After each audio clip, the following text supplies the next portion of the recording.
सबका अपने school world plus YouTube channel पर स्वागत है। यहाँ हम कक्षा 6 से 12 तक की सामाजिक की जो पुस्तकें पढ़ रहे हैं उसमें वन लाइनर क्वेश्चंस के रूप में वीडियो बना करके आपके सामने प्रस्तुत कर रहे हैं। जो RBSE Rajasthan board of secondary education की पुस्तक है, इसमें हमने कक्षा 6 से लगा के 9 तक कर दी है और आज कक्षा 10 की करेंगे जो संस्करण 2016 का होगा। इसमें हम सारे अध्यायों के वन लाइनर क्वेश्चंस के रूप में प्रश्न जो बना करके अपने YouTube channel school world plus पर आपको वीडियो उपलब्ध करवाएंगे। प्रत्येक वीडियो है वो एक पूरी पुस्तक से संबंधित होता है, तो ये जो आज का वीडियो है ये भी अपने 10वीं क्लास से पूरी बुक का ही होगा। इसमें कम से कम 5000 तक प्रश्न होंगे जो मोस्ट इम्पोर्टेंट क्वेश्चंस होंगे। और ये कक्षा 6 से लगा के 12 तक की सभी सामाजिक विज्ञान की जो पुस्तकें हैं उसके वीडियो इस तरह आपके सामने आते रहेंगे। और 11वीं 12वीं की जो हिस्ट्री है, जियोग्राफी है, पॉलिटिकल है, उसके भी वीडियो इसी प्रकार अलग अलग आपको मिल जाएंगे। कुल मात्र 33 वीडियो बनेंगे और उसमें सारा मिला के टाइम लगेगा वो 48 से 50 घंटे लगेंगे। इससे ज़्यादा कोई टाइम नहीं लगने वाला है। अगर आप खुद पढ़ते हो तो कम से कम 3 महीने लग जाते हैं, उसमें भी सारा एक बार कंप्लीट होता है और यहाँ मात्र 48 घंटों में ही हो जाएगा। और इतनी मेहनत आपको सिर्फ सुन के ही पढ़ना है, सोते सोते पढ़ सकते हो आप, जब भी थक जाते हो तब इसका उपयोग कर सकते हो। आपको ये सफलता में 100% नींव के पत्थर साबित करने वाले प्रश्न मिल रहे हैं। इस वीडियो को आप ज़रूर पढ़ो और पढ़ना सुनना ही मतलब नहीं है, सिर्फ आपको याद ही करना पड़ेगा। ये आपके भविष्य में काम आएगा। और इसमें प्रत्येक जो किताब के प्रत्येक पार्ट है उस प्रत्येक पार्ट से प्रत्येक लाइन से प्रश्न को छांट के लिए इसमें कोई लापरवाही नहीं बरती गई है। बहुत अच्छी तरीके से आपके लिए बेस तैयार किया गया है, बहुत अच्छे तरीके से आपके लेक्चर तैयार किया गया है। इसको आप ज़रूर पढ़िए और ये एक जो मक्खन की तरह अपने काम आने वाला है परीक्षा में, इसलिए आप इसको ज़रूर पढ़ें। और आपको ये पढ़कर देखकर सिर्फ याद करना ही नहीं, इसको 2 बार 3 बार दोहरान करके आपको कंटेस्ट करना पड़ेगा, तभी जाके ये काम आएगा। बहुत मेहनत लगा के इस चैप्टर को तैयार किया गया है, लेकिन आप इसको अगर याद नहीं करोगे तो आप इससे वंचित रह सकते हो। बाकी याद करेगा उसके लिए ये बेहतर हो सकता है। पाठ पढ़ने से पाठ याद नहीं होता है, पाठ के प्रश्न बनाने पड़ते हैं तभी जाके पाठ याद होता है। तो हमने इसको पढ़ा और पढ़ने के बाद इसके प्रश्न बनाए, तब जाके ये एक अच्छा रूप लिया है और इसको आप ग्रहण करने की कोशिश करें। तो अब आज अपने शुरू करने जा रहे हैं कक्षा 10 की सामाजिक विज्ञान की बुक है। उसमें पहला अध्याय है स्वर्णिम भारत प्रारंभ से 1206 ईस्वी तक। स्वर्णिम भारत है प्रारंभ से लगा के 1206 ईस्वी तक। समुद्र पार भारतीय द्वीपों को प्राचीन काल में किस नाम से जाना जाता था? दीपांतर। किस बौद्ध ग्रंथ में भारत के 16 महाजनपदों का उल्लेख मिलता है? अंगुत्तर निकाय में। महाजनपद काल की अवधि कौन सी मानी जाती है? 600 से 325 ईस्वी पूर्व।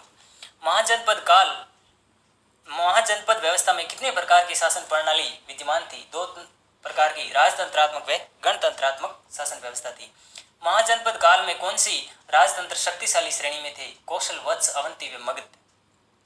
राजस्थान के किस भाग में महाजनपद व्यवस्था का विकास हुआ था? तो राजस्थान के पूर्वी भाग है, इसमें महाजनपद काल की व्यवस्था हुई थी। कहाँ के शासक स्वयं को जांगलधर बादशाह कहते हैं? तो बीकानेर के शासक है स्वयं को जांगलधर बादशाह कहते हैं। महाभारत काल का मत्स्य जनपद वर्तमान में किस नाम से जाना जाता है? जयपुर के नाम से जाना जाता है। मत्स्य जनपद की राजधानी कौन सा नगर था? विराटनगर। पांडवों ने अपना अज्ञातवास कहाँ पर बिताया था? तो विराटनगर बिताया था, जयपुर में पड़ता है ये। विराटनगर को वर्तमान में बेराट के नाम से जाना जाता है। आधुनिक ब्रज क्षेत्र महाभारत काल में किस नाम से जाना जाता था? तो सूरसेन के नाम से जाना जाता था। सूरसेन जनपद की राजधानी कौन सा नगर था? मथुरा। सीवी जनपद की राजधानी कौन सा नगर था? शिवपुर। प्राचीन शिवपुर वर्तमान में कहाँ पर है? शोरकोट पाकिस्तान में है। सीवी जाति के लोग कालांतर में कहाँ पर निवास करने लगे? तो सीवी जाति के लोग धीरे धीरे मेवाड़ के क्षेत्रों में भी रहने लगे। राजस्थान में सीवी जनपद की राजधानी कौन सा नगर है? तो नगरी है, नगरी चित्तौड़ में पड़ती है। गणतंत्रात्मक शासन प्रणाली के तहत चुने गए प्रतिनिधि कहाँ से शासन संभालते हैं? संथागार में। गणतंत्रात्मक शासन प्रणाली के तहत चुने गए प्रतिनिधि कहाँ के शासन संभालते हैं? संथागारों में।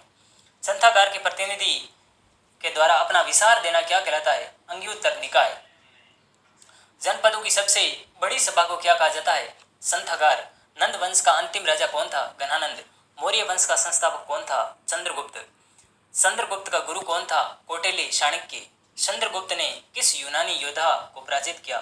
सेल्यूकस निकेटस, 305 ईस्वी पूर्व। समुद्रगुप्त ने किस यूनानी योद्धा को पराजित किया? सेल्यूकस निकेटस को 305 ईस्वी पूर्व। भारत का पहला शासक कौन था जिसने विदेश में विवाह किया? चंद्रगुप्त था। मेगस्थनीज किसके दरबार में राजदूत के रूप में आया? चंद्रगुप्त के दरबार में। चंद्रगुप्त मौर्य की दक्षिणी विजय का प्रमाण किन तमिल ग्रंथों में मिलता है? अहनानूर व मुरनानूर। वृद्धावस्था में चंद्रगुप्त ने किससे जैन धर्म की दीक्षा ली? भद्रबहु से। वृद्धावस्था में चंद्रगुप्त ने किससे जैन धर्म की दीक्षा ली? भद्रबहु से। किस स्थान पर चंद्रगुप्त ने उपवास करते हुए अपना शरीर त्याग दिया? स्वर्ण बेलगोला, मैसूर, 298 ईस्वी पूर्व। चंद्रगुप्त का उत्तराधिकारी शासक कौन था? बिंदुसार। डियोनिसियस मिस्र किसके दरबार में राजदूत था? बिंदुसार के। बिंदुसार को यूनानी लेखकों ने क्या कहा था? अमित्रोसेट्स। वायु पुराण में बिंदुसार को क्या कहा जाता है? भद्रसार। जैन ग्रंथों में बिंदुसार को क्या कहा जाता है? शिनसेन। बिंदुसार के दरबार में यूनानी शासक एंटीयोकस प्रथम ने किसे अपने राजदूत के रूप में भेजा? डायमेक्स को। अशोक ने किन उपाधियों से अभिभूत होकर के देवाना पियदसी की उपाधियां धारण की थी? अशोक को किन उपाधियों से अभिभूत किया गया? देवानापिय या देवानापियदसी। दक्षिणी भारत के किन अभिलेखों में अशोक का नाम जो मिलता है? मास्की व गुजरा अभिलेखों में मिलता है अशोक का नाम, अशोक मिलता है वहां।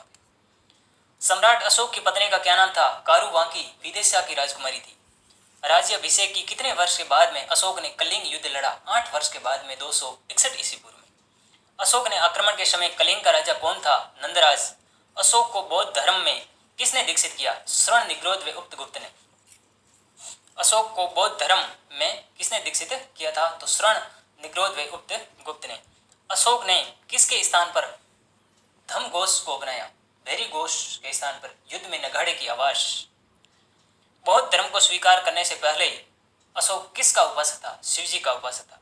सम्राट अशोक ने किसे अपना गुरु बनाया? मोगली पुत्र तिस को। सम्राट अशोक ने अपने जीवन में कितनी बार धम्म यात्रा की थी? 2 बार, बोध गया व लुम्बिनी कपिलवस्तु की। अशोक ने स्वयं को क्या कहा? बुद्ध शाक्य कहा। अशोक ने मनुष्य की नैतिक उन्नति के लिए जिन आदर्शों की स्थापना की उन्हें क्या कहते हैं? धम्म। किस अभिलेखों के अनुसार अशोक ने बुद्ध के त्रिरत्नों में अपना आस्था प्रकट की? भब्रू। बौद्ध स्थानों की यात्रा करते हुए श्रवण दान करना क्या कहलाता है? धम्म यात्रा। अभिलेखों के द्वारा प्रजा को संबोधित करने वाला पहला राजा कौन था? अशोक। अशोक को अभिलेखों की प्रेरणा किससे मिली? ईरानी राजा डेरियस प्रथम के द्वारा। अशोक के अधिकांश अभिलेखों की लिपि कौन सी है? ब्रह्मी। अशोक के खरोष्टी लिपि में लिखे गए अभिलेख कौन से? मनसेरा और शाहबाजगढ़ी। अशोक के अभिलेखों को पढ़ने में सर्वप्रथम सफलता किसे मिली? जेम्स प्रिंसेप को। किस श्रीलंकन राजा ने अशोक से प्रभावित होकर देवाना पिये उपाधि को धारण किया? राजा तिस ने। श्रीलंका में बौद्ध धर्म का पदार्पण किसने किया? अशोक के पुत्र महेंद्र ने। अशोक की मृत्यु कब हुई? 232 ईसा पूर्व। अशोक के बाद मगध का राजा कौन बना? कुणाल। अंतिम मौर्य सम्राट कौन था? वृत्रहत। शुंग वंश की स्थापना 185 ईसा पूर्व के संस्थापक कौन थे? पुष्यमित्र शुंग। भारत में पहली बार केंद्रीयकृत राज्य की स्थापना किस काल में हुई? मौर्य काल में। कौटिल्य में राज्य के कितने अंग बताए? कौटिल्य ने राज्य के 7 अंग बताए। राजा, अमात्य, जनपद, दुर्ग, कोष, सेना व दुर्ग। मौर्य काल में केंद्रीय प्रशासन क्या कहलाता था? तीर्थ का अध्यक्ष क्या कहलाता था? महामंत्र। मौर्य काल में कोषाध्यक्ष क्या कहलाता था? सन्निधाता। अर्थशास्त्र में कितने विभागाध्यक्षों का उल्लेख मिलता है? 26। अशोक के समय मगध साम्राज्य का विभाजन कितने प्रांतों में किया गया? 5। उत्तरापंथ, अवंती राष्ट्र, कलिंग, दक्षिणापंथ और मध्य प्रदेश, मध्य क्षेत्र। अशोक के समय मगध साम्राज्य का विभाजन कितने प्रांतों में किया गया?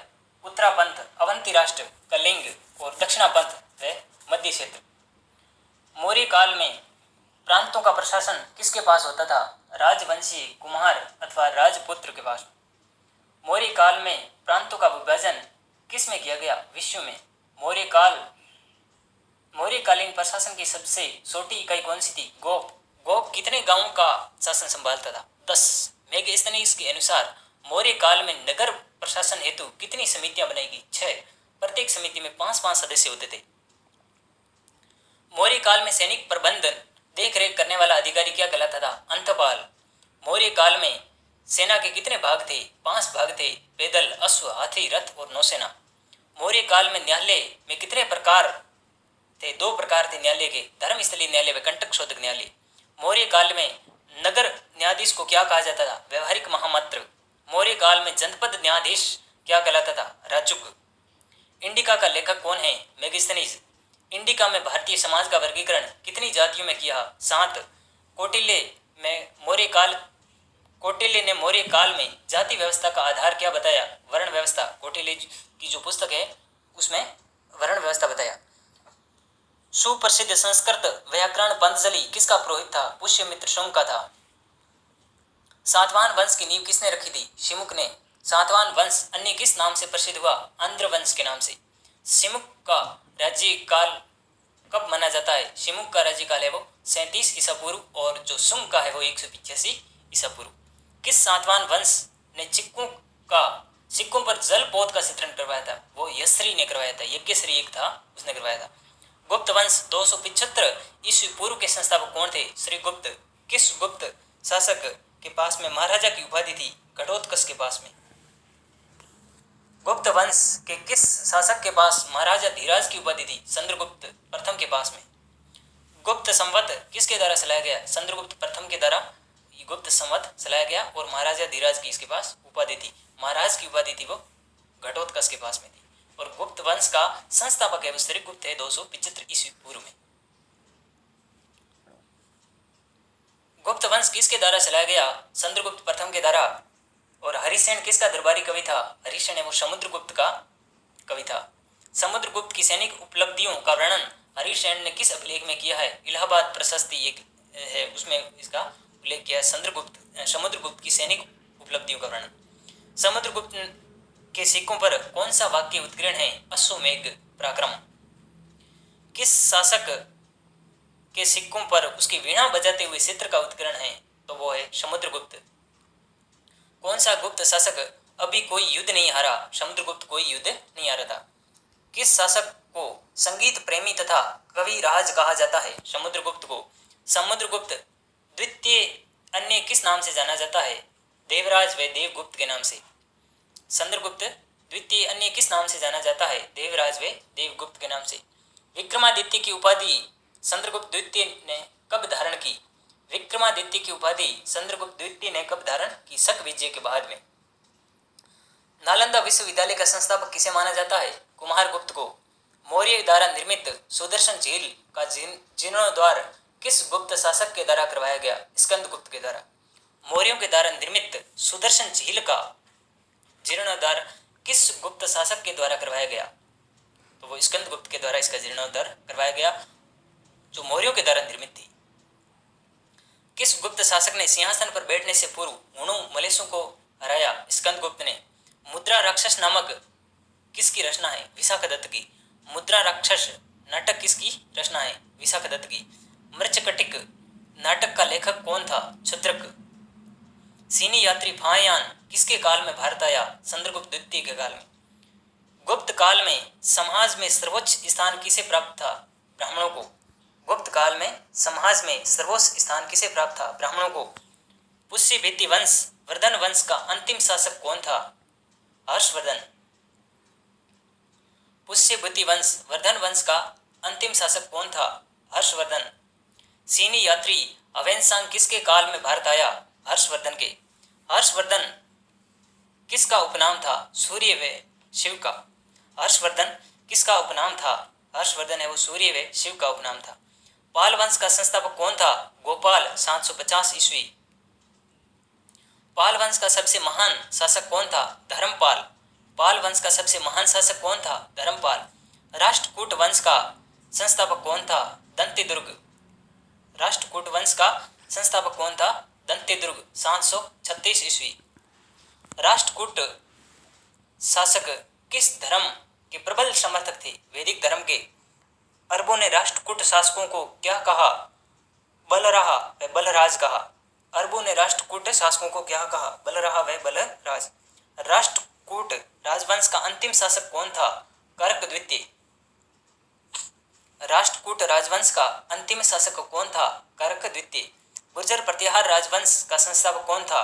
नागभट्ट नामक सामंत 725 ईस्वी। गुर्जर प्रतिहार राजवंश का संस्थापक कौन था? नागभट्ट नामक सामंत 725 ईस्वी। गुर्जर प्रतिहार राजवंश का पहला शासक कौन था? किसने सम्राट की पदवी धारण की थी? वत्सराज ने। गुर्जर प्रतिहार राजवंश का पहला शासक कौन था जिसने सम्राट की पदवी धारण की थी? वत्सराज ने। अरब व्यापारी सुलेमान किसके काल में भारत आया था? मिहिर भोज के काल में। कर्पूर मंजरी पुस्तक का लेखक कौन था? राजशेखर। किस गुर्जर प्रतिहार राजा ने महमूद गजनवी से बिना लड़े हार स्वीकार कर ली? राज्यपाल। किस गुर्जर प्रतिहार राजा ने मोहम्मद गजनवी से बिना लड़े हार स्वीकार कर ली थी? राज्यपाल ने। सोल राज्य में प्रचलित सोने का सिक्का क्या कहलाता था? कांसू। दक्षिणी भारत में नहर प्रणाली किसकी देन है? सोल शासकों की। मंदिरों में गोपुर शैली का विकास किसके काल में हुआ था? सोल शासकों के काल में। किस काल में स्त्रियां संपत्ति की मालिक होती थी? सोल काल में। किस शासक ने पल्लव साम्राज्य की स्थापना की थी? विष्णुगुप्त ने। मत विलास प्रहसन नाटक नामक नाटक किसने लिखा? महेंद्र वर्मन प्रथम ने। किन राजाओं ने महाबलीपुरम नगर की स्थापना करके वहां 5 रथ मंदिरों का निर्माण करवाया? तो वो पल्लव राजाओं ने करवाया। चालुक्य नरेशों में सबसे प्रसिद्ध कौन है? पुलकेशिन द्वितीय। विक्रमांक देव सरित का लेखक कौन है? विल्हण। मिताक्षरा व्याख्या का लेखक कौन था? विधिवेता विज्ञानेश्वर। मिताक्षरा व्याख्या का लेखक कौन था? विधिवेता विज्ञानेश्वर। किस ग्रंथ को हिंदू कानून का एक आधिकारिक ग्रंथ माना जाता है? मिताक्षरा को। शक किस क्षेत्र के विदेशी आक्रमणकारी थे? मध्य एशिया के। रामायण व महाभारत काल में शकों को किसके साथ रखा जाता है? यवन व कंबोजों के साथ में। शक किस रास्ते से भारत में आए थे? बोलन दर्रे से 71 ईस्वी पूर्व में। किस कथानक में शकों के प्रथम आक्रमण का उल्लेख मिलता है? कालकासारी कथानक में। शकों ने किस स्थान को जीतकर भारत में शक शासन की स्थापना की थी? सिंध प्रदेश को। किस शक शासक को महाक्षत्र कहा जाता है? राजगुल को। उज्जैनी व काठियावाड़ में शक शासक को किसने स्थापित किया? सष्टन ने। उज्जैनी व काठियावाड़ में शक शासक को किसने स्थापित किया था? सष्टन ने किया था। तक्षशिला में शक शासकों को किस नाम से संबोधित किया जाता है? मावेज व एजेज। तक्षशिला में। कालकासारी कथानक में शकों को क्या कहा जाता है? शगकुल। सष्टन के वंशजों ने अपने लेखों व मुद्राओं पर किसका उल्लेख करवाया? शक संवत का। शक शासक का सबसे प्रतापी राजा कौन था? रुद्रदमन। मध्य एशिया की कौन सी बर्बर जाति दैत्य उपनाम से संबोधित की जाती थी? हूण। हूणों का पहला आक्रमण भारत में किसके काल में हुआ था? स्कंदगुप्त के काल में। किस हूण सरदार को भारत में पहली विजय प्राप्त हुई जिसके बाद उसने महाराज धीराज की उपाधि धारण की? तोरमान ने। तोरमान जो हूण था उसने पहली बार भारत में विजय प्राप्त की। हूणों के आक्रमण ने भारत के किस साम्राज्य को समाप्त करके भारत में राजनीतिक एकता समाप्त कर दी? गुप्त साम्राज्य को समाप्त कर दिया हूणों ने। कुषाणों को किस अन्य उपनाम से जाना जाता है? यूसी या तोसेरीन के नाम से। कुषाण जाति के गौरव का संस्थापक किसे माना जाता है? कुज्जुल कडफिसल प्रथम को 15 ईस्वी से 65 ईस्वी। कुषाण जाति के गौरव का संस्थापक है वो था कुज्जल कडफिसल प्रथम 15 ईस्वी से 65 ईस्वी। भारत में पहली बार अपने नाम के सोने के सिक्के चलाने वाला कुषाण शासक कौन था? तो विम कडफिसल द्वितीय था। विम कडफिस द्वितीय। किस कुषाण शासक के काल में कश्मीर के कुंडल वन में चौथी बौद्ध संगीति संपन्न हुई? कनिष्क के काल में। कनिष्क ने किस स्थान पर कनिष्कपुर नामक नगर बसाया? कश्मीर में। चौथी बौद्ध संगीति किसके नेतृत्व में संपन्न हुई? आचार्य पासरो के। फिर नेक्स्ट पार्ट आता है संघर्षकालीन भारत 1206 ईस्वी से 1757 ईस्वी तक। अरबों के द्वारा भारत पर पहला आक्रमण कब हुआ? ठाणे तट पर 637 ईस्वी में अमर खलीफा के समय। भारत पर हुए पहले अरब आक्रमण की जानकारी कहां से मिलती है? फुतु उल बुल्दान से। 712 ईस्वी में सिंध के शासक राजा दाहिर पर अरब आक्रांता मोहम्मद बिन कासिम के मध्य युद्ध का वर्णन किसकी रचना में मिलता है? बाबा धुर्रे की जो रचना है उसमें मिलता है। कश्मीर के किस शासक ने मोहम्मद बिन कासिम को कड़ी टक्कर दी? जयपाल व आनंदपाल। भारत में मुस्लिम साम्राज्य की स्थापना कब हुई? 1206 ईस्वी। दिल्ली के गुलाम वंश का संस्थापक कौन था? कुतुबुद्दीन ऐबक। गुलाम वंश को अन्य किस नाम से जाना जाता था? यमीनी इल्बरी वंश के नाम से। कुतुबुद्दीन ऐबक को क्या कहा जाता था? लाख बख्श। गुलाम वंश की राजधानी किसे बनाया गया? लाहौर को। कुतुबुद्दीन मीनार का निर्माण किस सूफी संत की स्मृति में करवाया? ख्वाजा कुतुबुद्दीन बख्तियार काकी की। कुतुब मीनार का निर्माण किसने शुरू करवाया? कुतुबुद्दीन ऐबक ने पहली मंजिल बनाई थी। कुतुब मीनार का निर्माण पूरा किसने कराया? इल्तुतमिश ने। शुरू करवाया कुतुबुद्दीन ने और पूरा करवाया इल्तुतमिश ने। मुस्लिम साम्राज्य का वास्तविक संगठनकर्ता किसे माना जाता है? इल्तुतमिश को। इल्तुतमिश ने रणथंभौर को कब जीता? 1226 ईस्वी में। इल्तुतमिश की कौन सी पुत्री शासक बनी? रजिया सुल्तान। रजिया सुल्तान का विवाह किसके साथ में संपन्न हुआ? अल्तुनिया के साथ में। रजिया सुल्तान की उसके पति के साथ में हत्या किसने करवा दी? परंपरावादी व कट्टरपंथी तुर्की अमीर ने करवा दी। बलबन का मूल नाम क्या था? उलुग खां। शत्रु पर लोह व रक्त की नीति किसके द्वारा शुरू की गई? बलबन के द्वारा।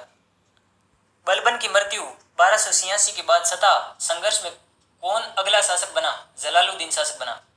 खिलजी वंश का प्रथम शासक कौन था? जलालुद्दीन फिरोज खिलजी। अलाउद्दीन खिलजी ने सिक्कों पर अपना क्या नाम लिखवाया? द्वितीय सिकंदर। अलाउद्दीन खिलजी ने रणथंभौर पर हमला करके उसे कब लूटा? 1301 में। रणथंभौर पर हमला करके रणथंभौर को 1301 में अलाउद्दीन खिलजी ने लूटा। अलाउद्दीन खिलजी ने सिक्कों पर अपना क्या नाम लिखवाया? तो द्वितीय सिकंदर लिखवाया था। अलाउद्दीन ने चित्तौड़ के रावल रतन सिंह को हराकर चित्तौड़ कब जीता? 1303 में। हिंदू से धर्मांतरित होकर मुस्लिम बने किस सेनापति ने अलाउद्दीन का सर्वाधिक साथ दिया? मलिक काफूर ने। अमीर खुसरो ने अलाउद्दीन को अपनी रचना खजाइनुल फुतूह में क्या कहा? विश्व का सुल्तान व जनता का सरवाह कहा अमीर खुसरो ने अलाउद्दीन को। वह पहला शासक जिसने सैनिकों को नकद वेतन दिया? अलाउद्दीन खिलजी। कुतुबुद्दीन मुबारक खिलजी ने स्वयं को खलीफा घोषित करके किस उपाधि को धारण किया? उल वाशिफ बिल्हा। कुतुबुद्दीन मुबारक खिलजी ने स्वयं को खलीफा घोषित करके किस उपाधि को धारण किया? उल वाशिफ बिल्हा। खिलजी वंश का अंतिम शासक कौन था? नासिरुद्दीन खुसरो शाह। तुगलक वंश का संस्थापक कौन था? गयासुद्दीन तुगलक। मोरक्को का यात्री इब्न बतूता किसके दरबार में था जिसे राजदूत के रूप में चीन भेजा गया? मोहम्मद तुगलक के दरबार में था। ये मोरक्को का था, इब्न बतूता नाम था इसका। किस शासक ने सिक्कों पर अपने नाम के साथ अपनी पुत्र के नाम लिखवाया? फिरोज तुगलक ने। किस शासक ने हांसी से सिरसा के मध्य नहरों का निर्माण करवाया था? हांसी से लगा के सिरसा के मध्य फिरोज तुगलक ने। तुर्क आक्रांता तैमूर लंग ने भारत पर आक्रमण करके भयंकर नरसंहार व लूटपाट कब की? 1398 में। तैमूर ने दिल्ली को जीतकर किसे अपना प्रतिनिधि नियुक्त किया? खिजर खां। खिजर खां ने किस वंश की स्थापना की? शहद वंश की।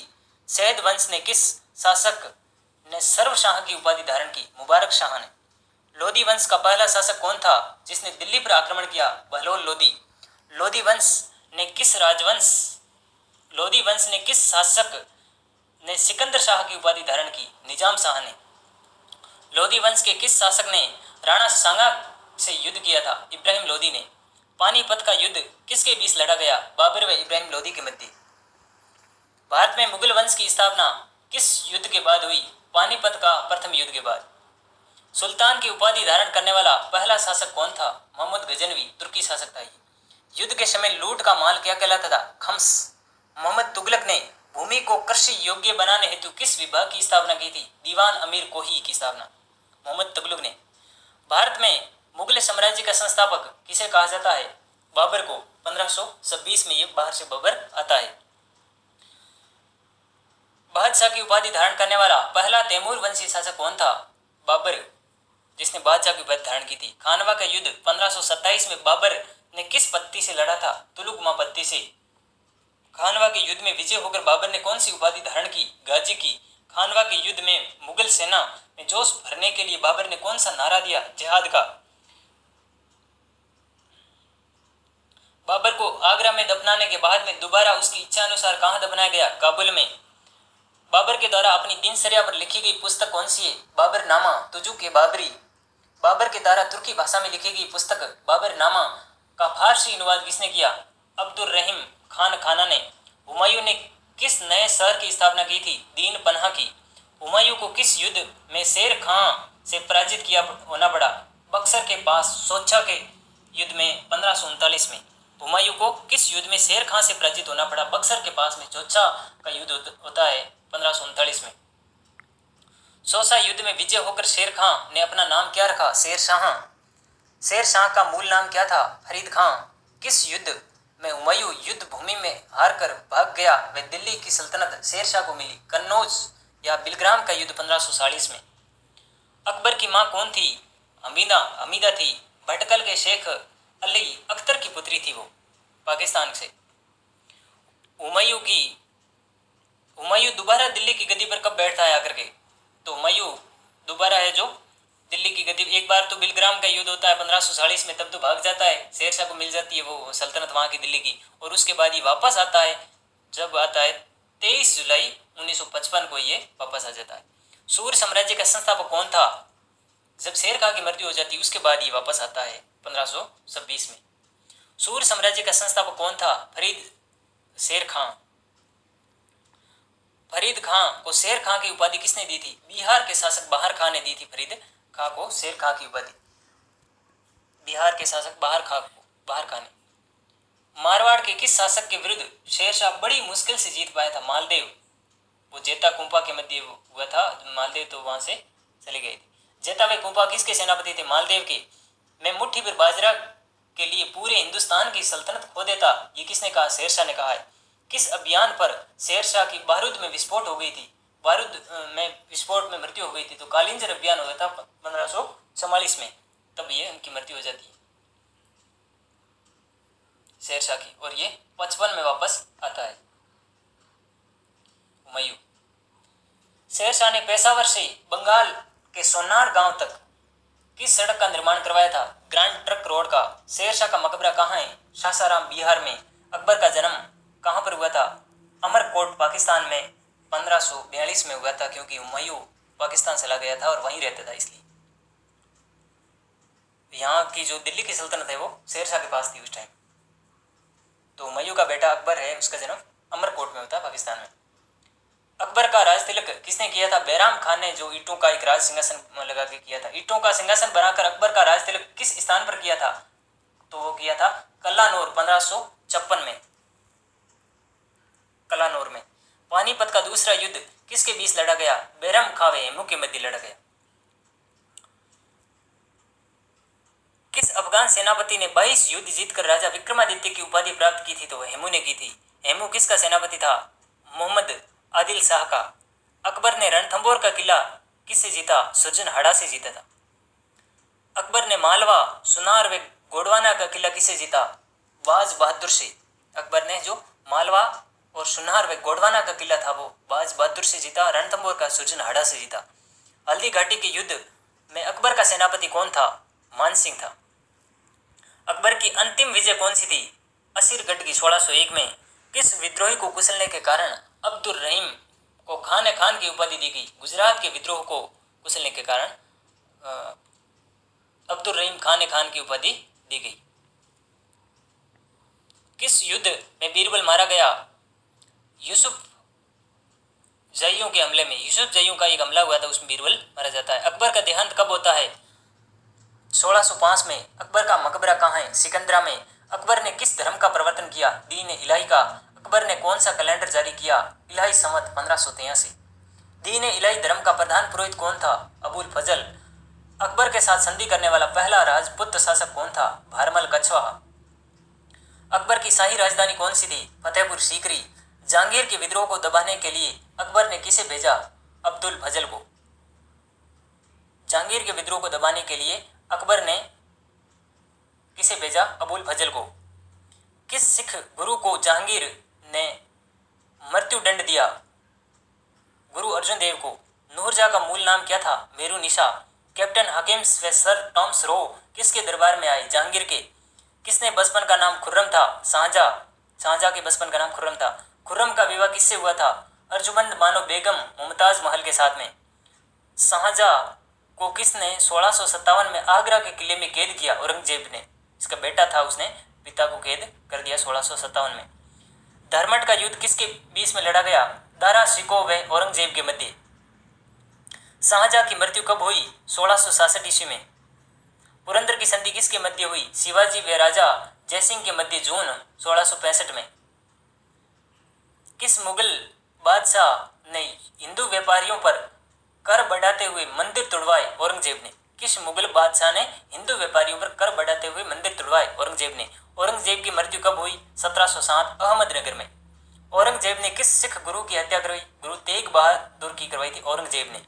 किस वर्ष तक मुगल शासन पूरी तरह से खत्म हो गया? 1757 तक।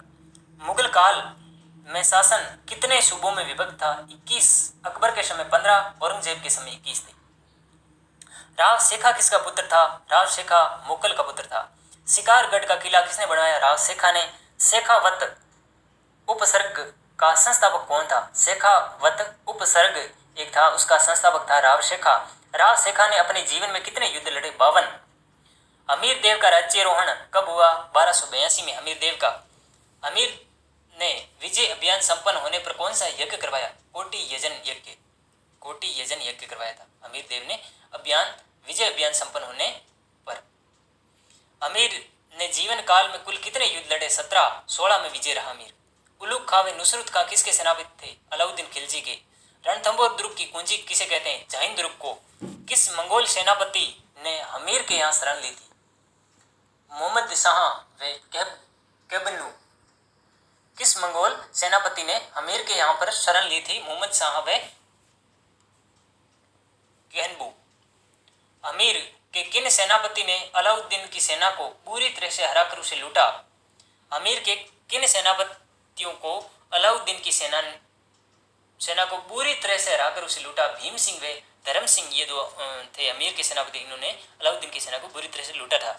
अमीर सिंह के कौन से दो सेनापति संधि करने अलाउद्दीन खिलजी के पास पहुंचे? रडमल व रतिमल पहुंचे थे, जो अमीर के सेनापति थे। रणथंभौर के दुर्ग में किसके नेतृत्व में जौहर किया गया? रानी रंग देवी के नेतृत्व में। रणथंभौर दुर्ग में कौन सा जौहर हुआ था? जल जौहर। न्याय की छतरी किसने बनवाई? अमीर ने 32 खंभों की छतरी बनाई, उसको न्याय की छतरी कहते हैं। बीजादित्य किसका दरबारी कवि था? अमीर का। महाराणा प्रताप का जन्म कहाँ पर हुआ था? विक्रम संवत 1597 को ज्येष्ठ शुक्ल तृतीया रविवार के दिन 9 मई 1540 को। महाराणा प्रताप का जन्म कहाँ पर हुआ था? कुंभलगढ़ दुर्ग के बादल महल में। महाराणा प्रताप की माता का क्या नाम था? जयवंता बाई। पाली नरेश अखेराज सोनग्रा की पुत्री थी। महाराणा प्रताप का विवाह किससे हुआ था? अजब देव परमार के साथ में 1557 में हुआ था महाराणा प्रताप का। उदय सिंह की मृत्यु कब होती है? 28 फरवरी 1572 को होली के दिन होती है। महाराणा प्रताप का राज तिलक कहाँ पर किया गया? गोकुंदा में।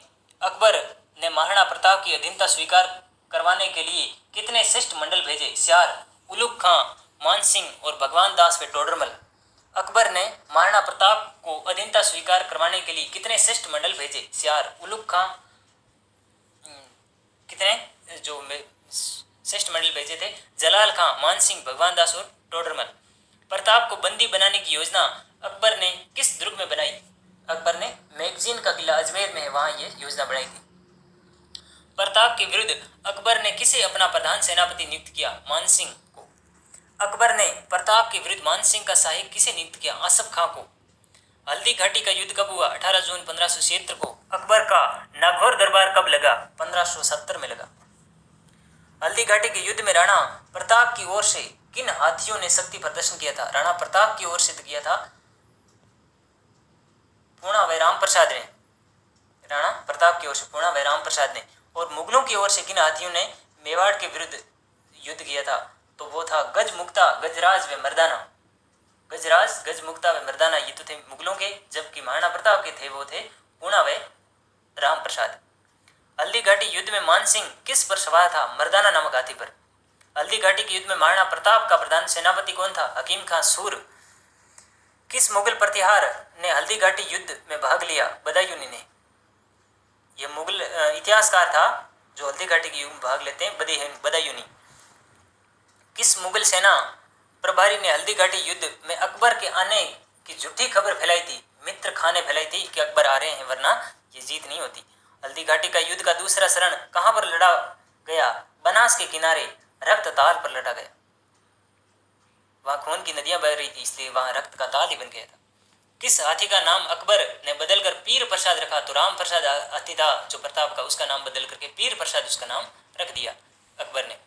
महाराणा प्रताप ने किस घोड़े पर सवार होकर हल्दी घाटी का युद्ध लड़ा था? चेतक पर। महाराणा प्रताप का राज सिने किसने धारण करते हुए प्रताप को युद्ध क्षेत्र से निकाल दिया गया? तो बड़ी सांदड़ी का झला मन्ना ने। चेतक की समाधि कहाँ बनी हुई है? बलीचा गांव में। शक्ति सिंह के द्वारा प्रताप से माफी मांगने का प्रमाण किन ऐतिहासिक स्रोत से प्राप्त होता है? राज प्रशस्ति व अमर काव्य वंशावली ग्रंथ से। राज प्रशस्ति व अमर काव्य वंशावली ग्रंथ से। प्रताप ने हल्दी घाटी युद्ध के बाद किस स्थान पर अपनी अस्थायी राजधानी स्थापित की? आवरगढ़, कमलनाथ पर्वत पर। प्रताप ने हल्दी घाटी युद्ध के बाद किस स्थान पर अपनी अस्थायी राजधानी स्थापित की? आवरगढ़, कमलनाथ पर्वत पर।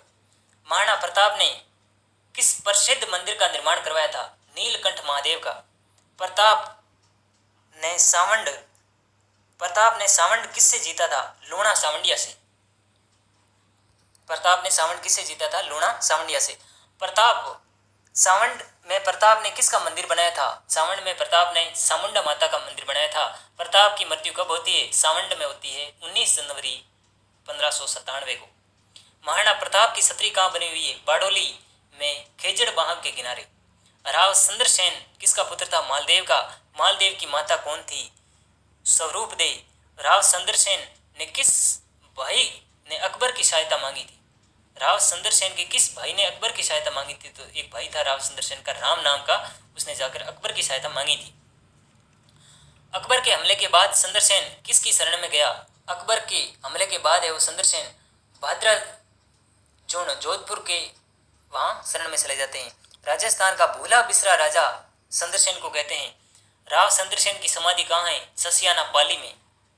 बीकानेर का शासक राय सिंह किसका पुत्र था? कल्याण मल्ल राठौड़ का। महाराणा प्रताप का कौन सा सौतेला भाई अकबर से जा मिला? जगमाल। महाराणा प्रताप का भी एक भाई था, वो जगमाल जाकर के अकबर मिल जाता है। अकबर ने राज सिंह को जूनागढ़ दुर्ग कब दिया? अकबर ने राज सिंह को जूनागढ़ दुर्ग कब दिया? 1593 में। राय सिंह को राय की उपाधि किसने दी? अकबर ने 1604 में। बीकानेरी चित्रकला की शुरुआत किसके काल में हुई? राय सिंह के काल में। राय सिंह की रचनाएं कौन सी है? राय सिंह महोत्सव, वैदिक वंशावली, ज्योतिष रत्नमाला व बाल बोधिनी नामक टीका है। राय सिंह की रचनाएं राय सिंह महोत्सव, वैदिक वंशावली, ज्योतिष रत्नमाला व बाल बोधिनी। स्वाई जयसिंह व जयसिंह द्वितीय का जन्म कहाँ पर हुआ था? 3 सितंबर 1688 को। स्वाई जयसिंह द्वितीय उसको कहते हैं, का जन्म कब हुआ था? तो 3 सितंबर 1688 को। स्वाई जयसिंह ने औरंगजेब के बाद उत्तराधिकारी के युद्ध में किसका साथ दिया? आजम का। उत्तराधिकारी के युद्ध में जीतकर मुअज्जम ने अपना नाम क्या रखा? बहादुर शाह प्रथम रखा। बहादुर शाह प्रथम ने आमेर का नाम बदलकर क्या रखा? इस्लामाबाद व मोमिनाबाद। देवरी समझौता किसके मध्य हुआ? देवरी समझौता है वो अमर सिंह द्वितीय व जय सिंह द्वितीय के मध्य होता है।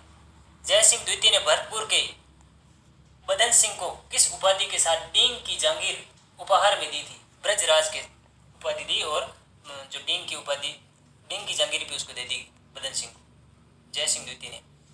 स्वाई जय सिंह को बहादुर शाह प्रथम ने किस उपाधि से नवाजा?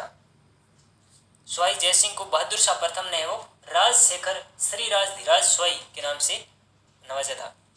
जय सिंह ने ज्योतिष शास्त्र में कौन सा ग्रंथ लिखा? जय सिंह कारिका। जय सिंह ने देश में कितनी सौर वेधशालाएं खोली? 5, जयपुर, दिल्ली, मथुरा, उज्जैन व बनारस। जयसिंह के द्वारा निर्मित सबसे बड़ी सौर वेधशाला कौन सी है? जंतर मंत्र, जयपुर में। यज्ञ करवाने वाला अंतिम हिंदू राजा कौन था? जयसिंह द्वितीय। जयपुर का प्राचीन नाम क्या था? जयनगर। जंतर मंत्र को यूनेस्को के द्वारा विश्व धरोहर सूची में कब शामिल किया गया? 2010 में। अमर सिंह किसका पुत्र था? गज सिंह का। अमर सिंह को राव की उपाधि किसने दी? शाहजहां ने। अमर सिंह को किसने धोखे से मार दिया? अर्जुन घोड़ ने। अमर सिंह को राव की उपाधि किसने दी? शाहजहां ने। और अमर सिंह किसका पुत्र था? गज सिंह का। किस शाही सेनापति को अमर सिंह ने शाहजहां के सामने मार दिया? किस शाही सेनापति को अमर सिंह ने शाहजहां के सामने मार दिया था? वो सलामत खां को। लाल किले में किस द्वार को अमर सिंह का फाटक कहा जाता है? बुखारा द्वार को। बुखारा द्वार को किसने ईंटों से बंद करवाया था? शाहजहां ने। बुखारा द्वार को पुणे किसके आदेश पर खोला गया? जहाज स्टील के आदेश पर वापस खोल दिया गया। शिवाजी का जन्म कहां पर हुआ था? शिवनेर दुर्ग में 20 अप्रैल 1627 में। शिवाजी के माता पिता कौन थे? जीजाबाई और शाहजी भोंसले। शिवाजी का लालन पालन किसकी देखरेख में हुआ? दादाजी कौन देव था? समर्थ स्वामी रामदास के नेतृत्व में। दादाजी कौन देव व समर्थ स्वामी रामदास। शिवाजी ने सर्वप्रथम किस दुर्ग पर अधिकार किया? तोरण दुर्ग पर। शिवाजी ने अपनी राजधानी किसे बनाया? रायगढ़ को। पुरंदर की संधि 1665 में किसके मध्य हुई? मिर्जा राजा जयसिंह व शिवाजी के मध्य। शिवाजी ने छत्रपति की उपाधि कब धारण की? 1674 को राज्याभिषेक के समय। शिवाजी का राज्याभिषेक कहां पर हुआ? रायगढ़ दुर्ग में। सती प्रथा का विरोध तथा वैशाखी को त्योहार घोषित करना किस सिख गुरु के कार्य है? सती प्रथा का विरोध करना तथा वैशाखी को त्योहार घोषित करना किस सिख गुरु के कार्य है? तो ये गुरु अमरदास के कार्य है। गोइंदवाला तीर्थ किसके कारण प्रसिद्ध है? गुरु अमरदास के कारण है वो गोइंदवाला तीर्थ प्रसिद्ध है। कौन से सिख गुरु छठे पातशाह कहलाते हैं? गुरु रामदास। अमृतसर सरोवर का निर्माण किसने करवाया? गुरु रामदास ने अमृतसर सरोवर का निर्माण करवाया। किस धर्म के सच्चे संगठनकर्ता कौन से गुरु थे? सिख धर्म के सच्चे संगठनकर्ता कौन थे? तो गुरु अर्जुन देव। किसे आशीर्वाद देने के कारण जहांगीर ने गुरु अर्जुन देव को प्राण दंड दे दिया? खुसरो को आशीर्वाद देने के कारण जहांगीर ने अर्जुन देव को प्राण दंड दे दिया था। किस सिख गुरु ने शैली ऊन की माला के स्थान पर पीली व मीरी नामक 2 तलवारें धारण की? गुरु हरगोविंद सिंह ने। हरगोविंद सिंह ने अकाल तख्त का निर्माण कब करवाया? 1699 में। किस सिख धर्म गुरु का औरंगजेब ने महजब न स्वीकार करके सिर कटवा दिया? गुरु तेग बहादुर का है जो महजब न स्वीकार करके उसका सिर है वो कटवा दिया गया। फिर नेक्स्ट पार्ट आता है अंग्रेजी साम्राज्य का प्रतिकार एवं संघर्ष। ब्रिटिश ईस्ट इंडिया कंपनी की शुरुआत कब हुई? 23 सितंबर 1600 ईस्वी में। ईस्ट इंडिया कंपनी ने अपनी पहली स्थायी व्यापारिक कोठी कहां पर स्थापित की? सूरत में 1612 ईस्वी में। सूरत में, गुजरात में। किस मुगल बादशाह ने पहली बार ईस्ट इंडिया कंपनी को 38 गांवों की जागीरी दे दी थी? फर्रुखशियर ने 38 गांवों की जागीरी है वो ईस्ट इंडिया कंपनी को दी थी। अंग्रेजों ने पहली बार किस युद्ध में हस्तक्षेप करते हुए बंगाल में अपनी सर्वोच्चता सिद्ध की? प्लासी का युद्ध में। किस युद्ध में अंग्रेजों ने बंगाल, उड़ीसा व बिहार के दीवानी अधिकार प्राप्त कर लिए? बक्सर का युद्ध 22 अक्टूबर 1764 को होता है। तब ये उड़ीसा, बंगाल व बिहार के दीवानी अधिकार प्राप्त कर लेते हैं 22 अक्टूबर 1764 को। किस युद्ध में अंग्रेजों को हराकर अपमानजनक संधि करनी पड़ी? बड़गांव का एक युद्ध हुआ था उसमें। मद्रास की संधि किसके बीच में हुई थी? हैदर अली व अंग्रेजों के मध्य। टीपू सुल्तान किसका पुत्र था? हैदर अली का। मंगलौर की संधि किसके बीच हुई? टीपू सुल्तान व अंग्रेजों के मध्य। श्रीरंगपट्टम की संधि टीपू सुल्तान को किसके साथ करनी पड़ी? ट्रावनकोर के साथ में करनी पड़ी। टीपू सुल्तान की मृत्यु कब हुई? 4 मई 1799 को। रणजीत सिंह ने अंग्रेजों के साथ में कौन सी संधि की? अमृतसर की संधि है वो रणजीत सिंह ने की थी। पंजाब का ब्रिटिश साम्राज्य में विलय कब हुआ? तो ये 19 मार्च 1849 को हुआ। सिखों के साथ अंतिम युद्ध किस अंग्रेज अधिकारी ने किया? जनरल डलहौजी ने। वार ऑफ इंडियन इंडिपेंडेंस किसकी रचना है? डॉक्टर विनायक दामोदर सावरकर की। मंगल पांडे ने किस सावनी में अंग्रेज अधिकारी की हत्या कर दी थी? बैरकपुर सावनी में। सैनिकों ने अंग्रेजों का खुला विरुद्ध विद्रोह कब किया? 10 मई 1857 को। विद्रोही सैनिकों ने किसे अपना सम्राट घोषित किया? बहादुर शाह द्वितीय को। दिल्ली विद्रोह के दौरान किस अंग्रेज अधिकारी की हत्या हो गई? John Nicholson. दिल्ली विद्रोह के दौरान किस अंग्रेज अधिकारी की हत्या हो गई? John Nicholson.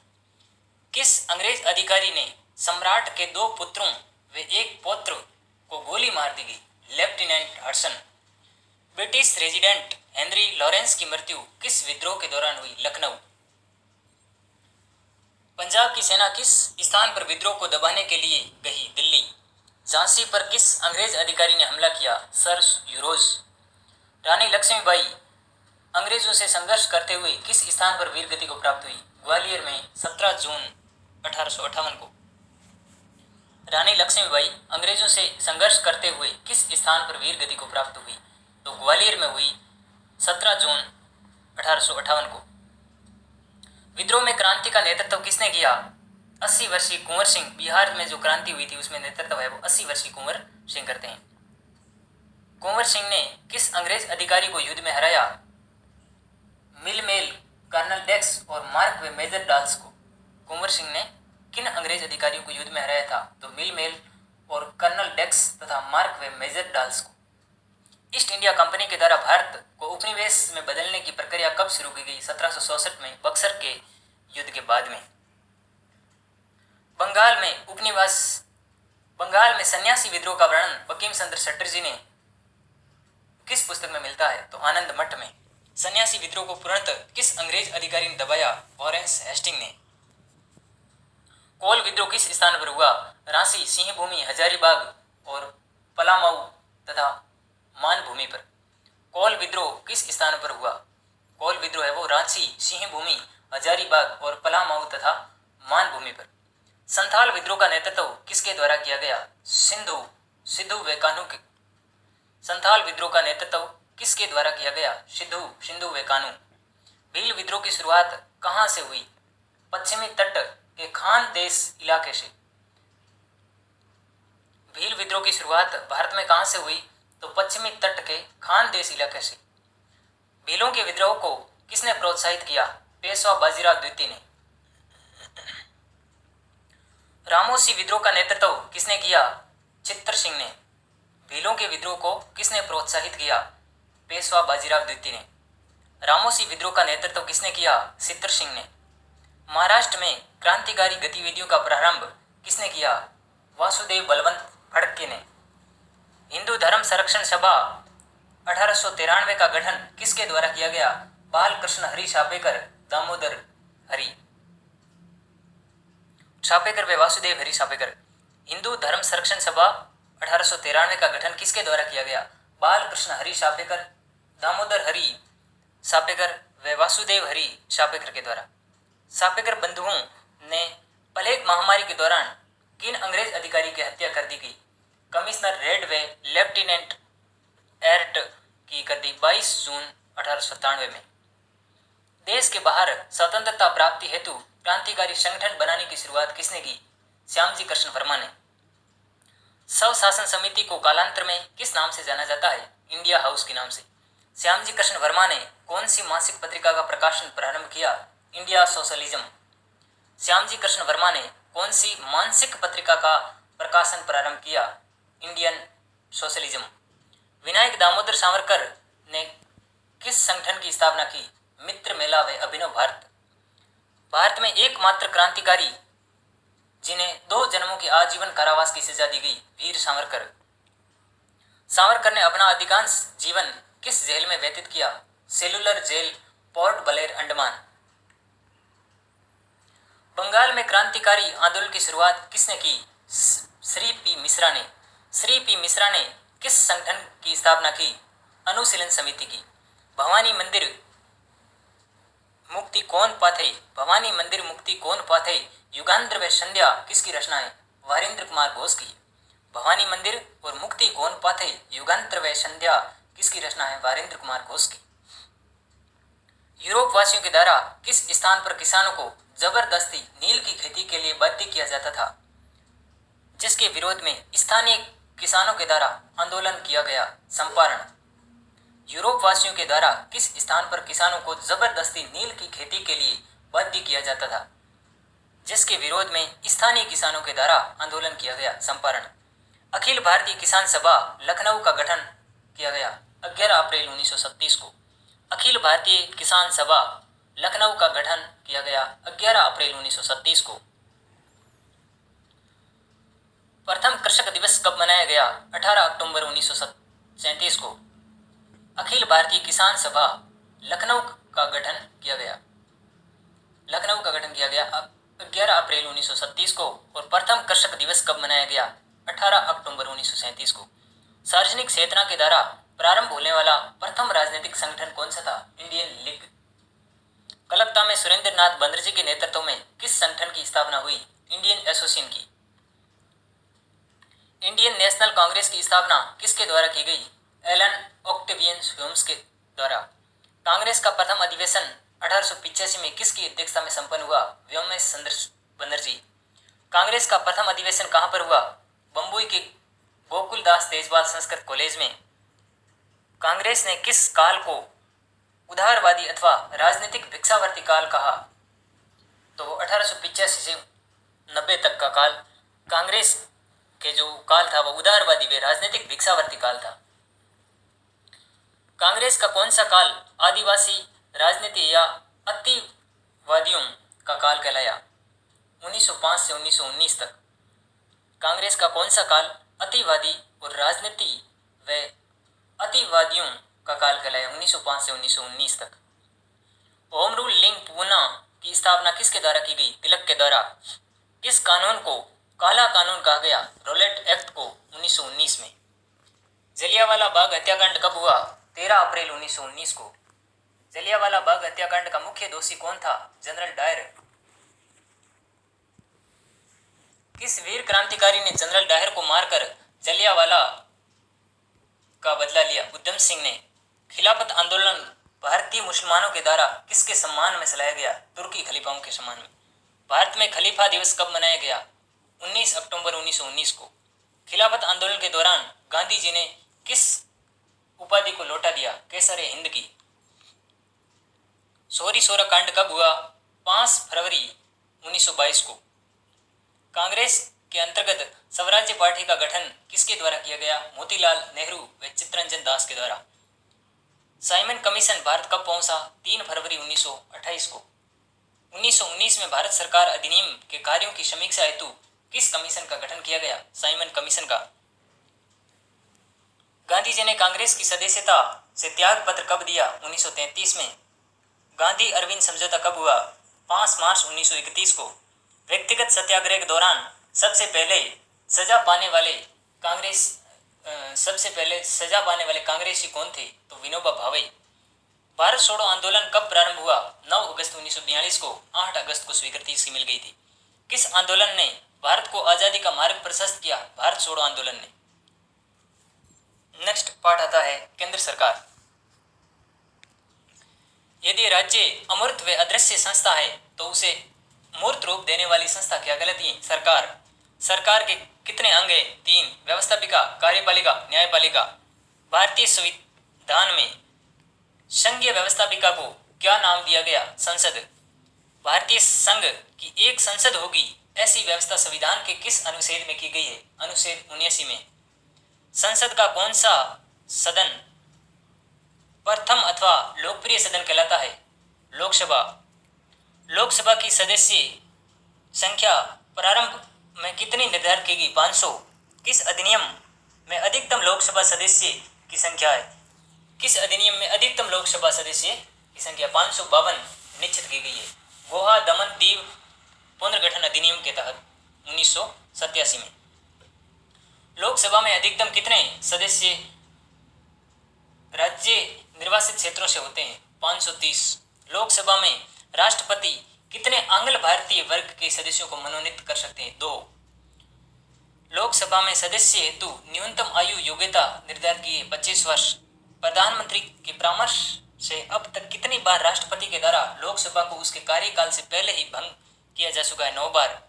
लोकसभा व राज्यसभा के 20 लोकसभा व राज्यसभा के अधिवेशन किसके द्वारा बुलाए जाते हैं? राष्ट्रपति के द्वारा बुलाए जाते हैं।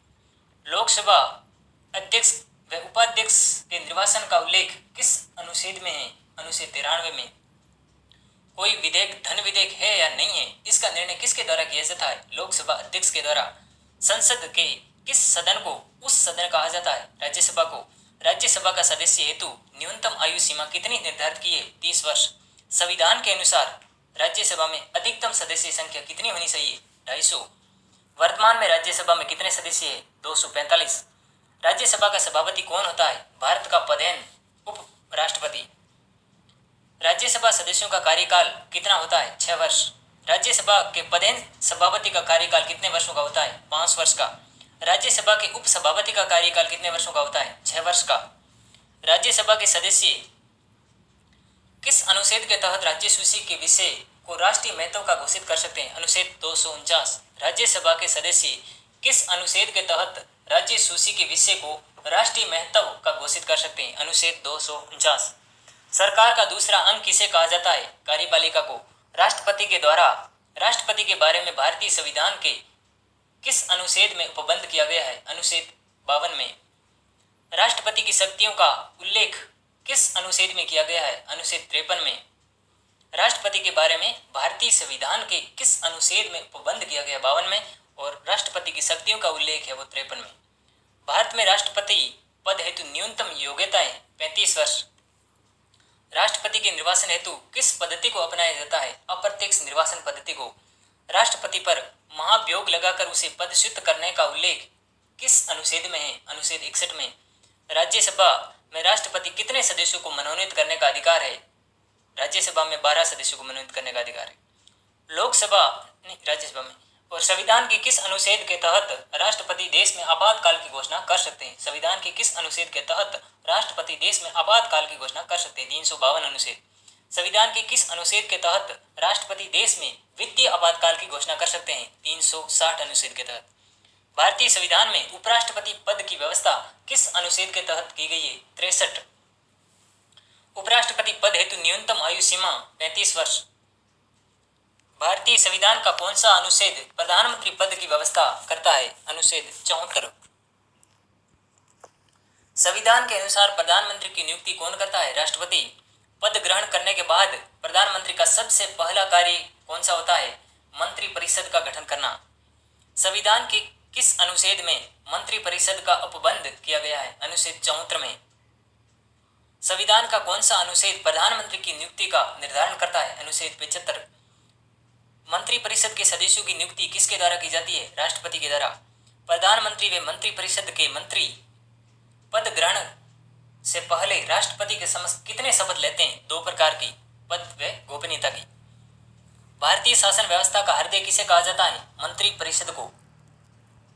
सरकार का तीसरा अंग कौन है? न्यायपालिका। सर्वोच्च न्यायालय के लिए कितने न्यायाधीशों की व्यवस्था की गई है?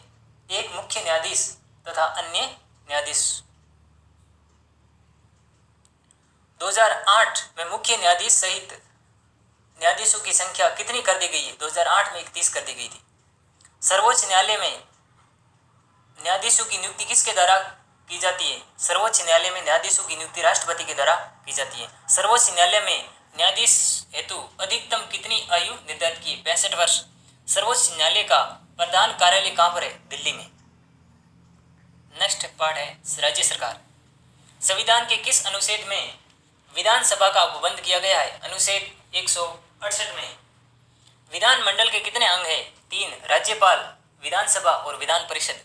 विधानमंडल का पहला लोकप्रिय सदन कौन सा है? विधानसभा। अनुच्छेद 170 के अनुसार राज्य की विधानसभा के सदस्यों की अधिकतम संख्या कितनी निर्धारित की है? 500। राज्य की विधानसभा के सदस्यों की न्यूनतम संख्या कितनी निर्धारित की है? 60। विधानसभा का प्रत्येक सदस्य कम से कम कितने मतदाताओं का प्रतिनिधित्व करता है? 75,000। एक विधानसभा सदस्य हेतु न्यूनतम आयु कितनी है? 25 वर्ष परिपूर्ण होना चाहिए। विधानसभा का कार्यकाल होता है 5 वर्ष। प्रत्येक राज्य की विधानसभा के कितने पदाधिकारी होते हैं? 2। अध्यक्ष, स्पीकर व उपाध्यक्ष। विधान परिषद में न्यूनतम सदस्य सीमा कितनी निर्धारित की है? 40। संविधान के किस अनुच्छेद में विधान परिषद के गठन का प्रावधान किया गया है? 169 अनुच्छेद में। विधान परिषद के कितने सदस्यों का निर्वाचित किया जाता है? विधान परिषद के कितने सदस्यों का निर्वाचित किया जाता है? 5/6%। विधान परिषद के कितने सदस्यों का मनोनयन किया जाता है? 1/6। विधान परिषद के सदस्यों का कार्यकाल होता है, विधान परिषद के सदस्यों का कार्यकाल भी 6 वर्ष होता है। राज्य का वैधानिक प्रधान किसे माना जाता है? राज्यपाल को। राज्यपाल के पद हेतु न्यूनतम आयु सीमा निर्धारित की है 35 वर्ष। राज्य की कार्यपालिका शक्तियां किसमें समाहित होती हैं? राज्यपाल में। मुख्यमंत्री व अन्य मंत्रियों की नियुक्ति कौन करता है? राज्यपाल। अनुच्छेद 166 के तहत। संविधान के किस अनुच्छेद के अनुसार प्रत्येक राज्य में एक उच्च न्यायालय होगा? अनुच्छेद 214 के अनुसार। भारत में सर्वप्रथम उच्च न्यायालय की स्थापना कहाँ पर की गई? कलकत्ता में 1862 में। वर्तमान में भारत में कुल कितने उच्च न्यायालय है? 25 उच्च न्यायालय है। आंध्र प्रदेश के अमरावती में देश का 25वां उच्च न्यायालय स्थापित किया गया है। उच्च न्यायालय का न्यायाधीश अधिकतम किस आयु तक पद पर रह सकता है? 62 वर्ष तक। उस न्यायालय के न्यायाधीश का स्थानांतरण का अधिकार किसके पास है? राष्ट्रपति के पास। उच्च न्यायालय का न्यायाधीश किसके समक्ष शपथ लेता है? राज्यपाल अथवा उसके समकक्ष व्यक्ति। नेक्स्ट पार्ट आता है जल संसाधन। पृथ्वी पर विद्यमान कुल जल का कितने प्रतिशत भाग उपयोग योग्य है? 3%। पृथ्वी के उपयोग योग्य जल का कितना प्रतिशत भाग हिम के रूप में है? 69%। भारत में कुल उपयोग योग्य जल कितना है? 1869 बिलियन क्यूबिक मीटर। सन 2000 में भारत की कुल जल खपत कितनी रही? 637 billion cubic meter.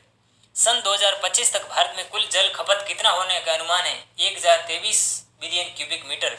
Bhakra Nangal परियोजना का निर्माण कब हुआ? 1948 से 1963 तक। भाखड़ा नागल परियोजना किस नदी पर है? सतलज। भाखड़ा नागल परियोजना के तहत पंजाब के अंबाला जिले में कितने बांध बनाए गए? 2। भाखड़ा नागल में सिंचाई परियोजना हेतु कौन कौन सी नहरें निकाली गई है? भाखड़ा, सरहिंद, नागल, बिस्त, दोहाब और नरवाना नहर। भाखड़ा नहर, सरहिंद और नागल नहर, बिस्त, दोहाब तथा नरवाना नहर। भाखड़ा नागल प्रोजेक्ट के तहत कौन कौन से विद्युत ग्रह बनाए गए? कोटला व गंगवाला। स्वतंत्र भारत की प्रथम महत्वपूर्ण बहुउद्देशीय परियोजना कौन सी है? दामोदर घाटी परियोजना। दामोदर की सहायक नदियां कौन सी है? बाराकर, बोकारो, कोनार। बंगाल का शौक किसे कहा जाता है? दामोदर नदी को। अमेरिका के किस मॉडल को आधार मानकर दामोदर परियोजना का निर्माण किया गया है? टेनेसी घाटी परियोजना निगम। अमेरिका के किस मॉडल को आधार मानकर दामोदर परियोजना का निर्माण किया गया है? टेनेसी घाटी परियोजना निगम को। दामोदर घाटी परियोजना के तहत बाराकर नदी पर कौन से बांध बनाए गए? मैथान, बाल पहाड़ी व तलैया बांध।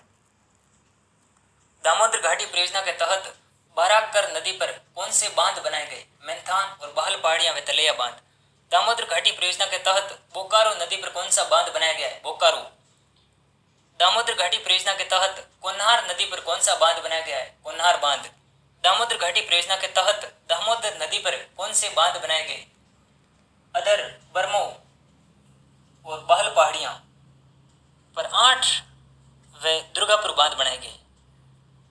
दामोदर घाटी परियोजना के तहत दामोदर नदी पर कौन से बांध बनाए गए? अधर, बरमो, बहल पहाड़ियां व दुर्गापुर बांध। दामोदर घाटी परियोजना के तहत कौन कौन से विद्युत ग्रह स्थापित किए गए? बोकारो, चंद्रपुर तथा दुर्गापुर। उड़ीसा का शौक किस नदी को कहा जाता है? महानदी को। महानदी का उद्गम कहाँ से होता है? छत्तीसगढ़ की बस्तर की पहाड़ियों से। महानदी का उद्गम कहाँ से होता है? छत्तीसगढ़ की बस्तर की पहाड़ियों से। विश्व का सबसे लंबा बांध कौन सा है? हीराकुंड बांध, 4801 मीटर। हीराकुंड बांध में कितना जल संचय होता है? 810 करोड़ घन मीटर। हीराकुंड परियोजना के तहत कितने विद्युत ग्रहों का निर्माण किया जा चुका है? 4। गांधी सागर बांध को चंबल घाटी परियोजना का हिस्सा है। कहाँ पर है? मंदसौर, मध्य प्रदेश में। गांधी सागर बांध चंबल घाटी परियोजना का हिस्सा है। ये कहाँ पर है? मध्य प्रदेश, मंदसौर में। चंबल घाटी परियोजना के तहत राजस्थान में कौन कौन से बांध बनाए गए? राणा प्रताप सागर, रावत भाटा चित्तौड़ में और जवाहर सागर कोटा में।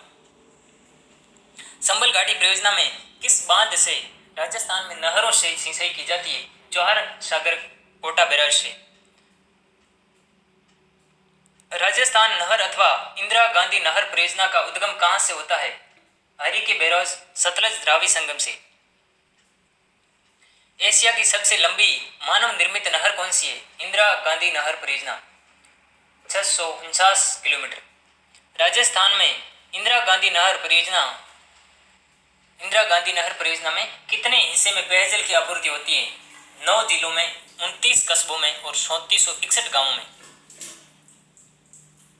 इंदिरा गांधी नहर परियोजना का पहला चरण राजस्थान फीडर कहां तक है? आरंभ स्थल से मसीतावली तक 204 किलोमीटर। इंदिरा गांधी नहर परियोजना का दूसरा चरण मुख्य नहर कहां तक है? मसीतावली से मोहनगढ़ तक 445 किलोमीटर। इंदिरा गांधी नहर परियोजना के तहत पूर्व की तरफ कितनी लिफ्ट नहरें बनाई गई है? 7। इंदिरा गांधी नहर परियोजना को वर्तमान में कहां तक बढ़ा दिया गया है? गडरा रोड बाड़मेर तक। इंदिरा गांधी नहर परियोजना के माध्यम से कितने क्षेत्र को सिंचित किया गया है? 17.41 करोड़ हेक्टेयर को। माही बजाज सागर परियोजना से राजस्थान के कौन से जिले लाभान्वित हो रहे हैं? डूंगरपुर व बांसवाड़ा। माही बजाज सागर परियोजना से राजस्थान के साथ किसकी भागीदारी है? गुजरात। राजस्थान में माही बजाज सागर बांध कहां पर बनाया गया है? बोरखेड़ा बांसवाड़ा। गुजरात में माही बजाज सागर परियोजना के तहत कौन सा बांध बनाया गया है? कड़ाना बांध। राजस्थान में बीसलपुर परियोजना कहां पर संचालित की जा रही है? बीसलपुर गांव टोडा रायसिंह कस्बा टोंक में। जाखम बांध परियोजना कहां पर संचालित की जा रही है? अनूपपुरा गांव प्रतापगढ़ में। सोम कमला अंबा बांध परियोजना कहां पर संचालित है? डूंगरपुर में। मेजा बांध परियोजना कहां पर संचालित है? मेजा गांव मांडलगढ़ भीलवाड़ा में। मेजा बांध किस नदी पर निर्मित है? कोठारी नदी पर। सिद्धमुख परियोजना के तहत रावी व्यास के अतिरिक्त जल का प्रयोग कहां किया जाता है? गंगानगर हनुमानगढ़ में शुरू में। सिद्धमुख परियोजना के तहत रावी व्यास के अतिरिक्त जल का प्रयोग कहां किया जाता है? गंगानगर हनुमानगढ़ शुरू में। सरदार सरोवर परियोजना के जल का प्रयोग किसके माध्यम से राजस्थान में लाया गया? नर्मदा नहर के माध्यम से। नर्मदा नहर के राजस्थान में कौन से जिले लाभान्वित हो रहे हैं? बाड़मेर और जालोर। लूणी की सहायक जोहाई नदी पर जोहाई बांध कहां पर बनाया गया है? एरिनपुरा पाली में।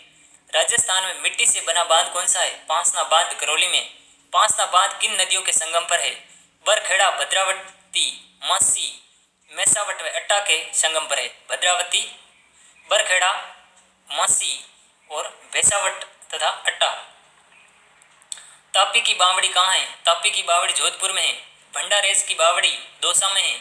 चांद बावड़ी आभानेरी में। वीनाता की बावड़ी चित्तौड़ में है। हेमावास का तालाब पाली में है। सरेरी व मेजा का तालाब भीलवाड़ा में है। बानकिया तथा सेनापानी का तालाब चित्तौड़गढ़ में है। राजस्थान में बेरियां कहाँ पर पाई जाती हैं? बाड़मेर व जैसलमेर में। और पालीवाल ब्राह्मणों के द्वारा जल संरक्षण की किस तकनीक को विकसित किया गया है? खड़ीन। फिर नेक्स्ट यूनिट आता है भारतीय कृषि। भारत की कुल जनसंख्या का कितने प्रतिशत भाग पर प्रत्यक्ष रूप से कृषि पर निर्भर है? 54.6%। भारत की कुल सकल घरेलू उत्पादन का कितना प्रतिशत भाग कृषि से प्राप्त होता है? 17.4%। भारत में कृषि को ऋतुओं के आधार पर कितने भागों में बांटा है? 3, खरीफ, रबी और जाहिद।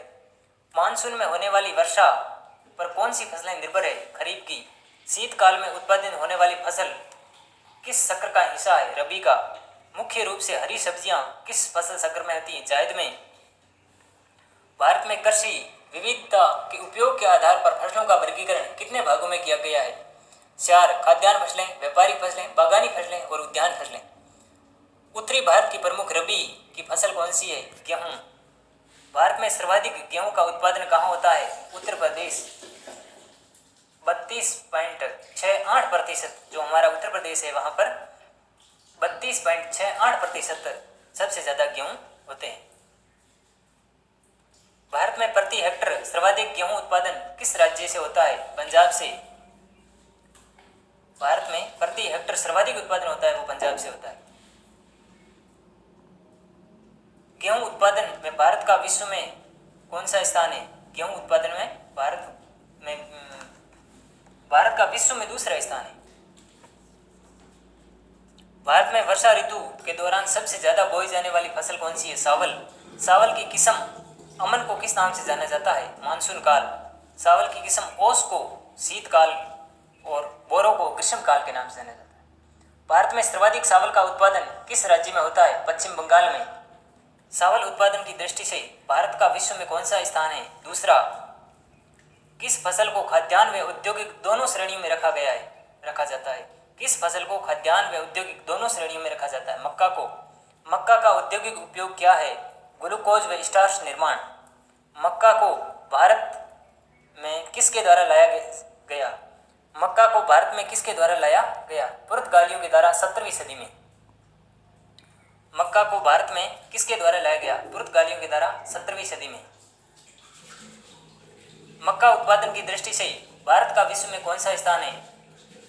10वां। भारत में सर्वाधिक बाजरा उत्पादन कहाँ पर होता है? राजस्थान में 42%, प्रथम स्थान।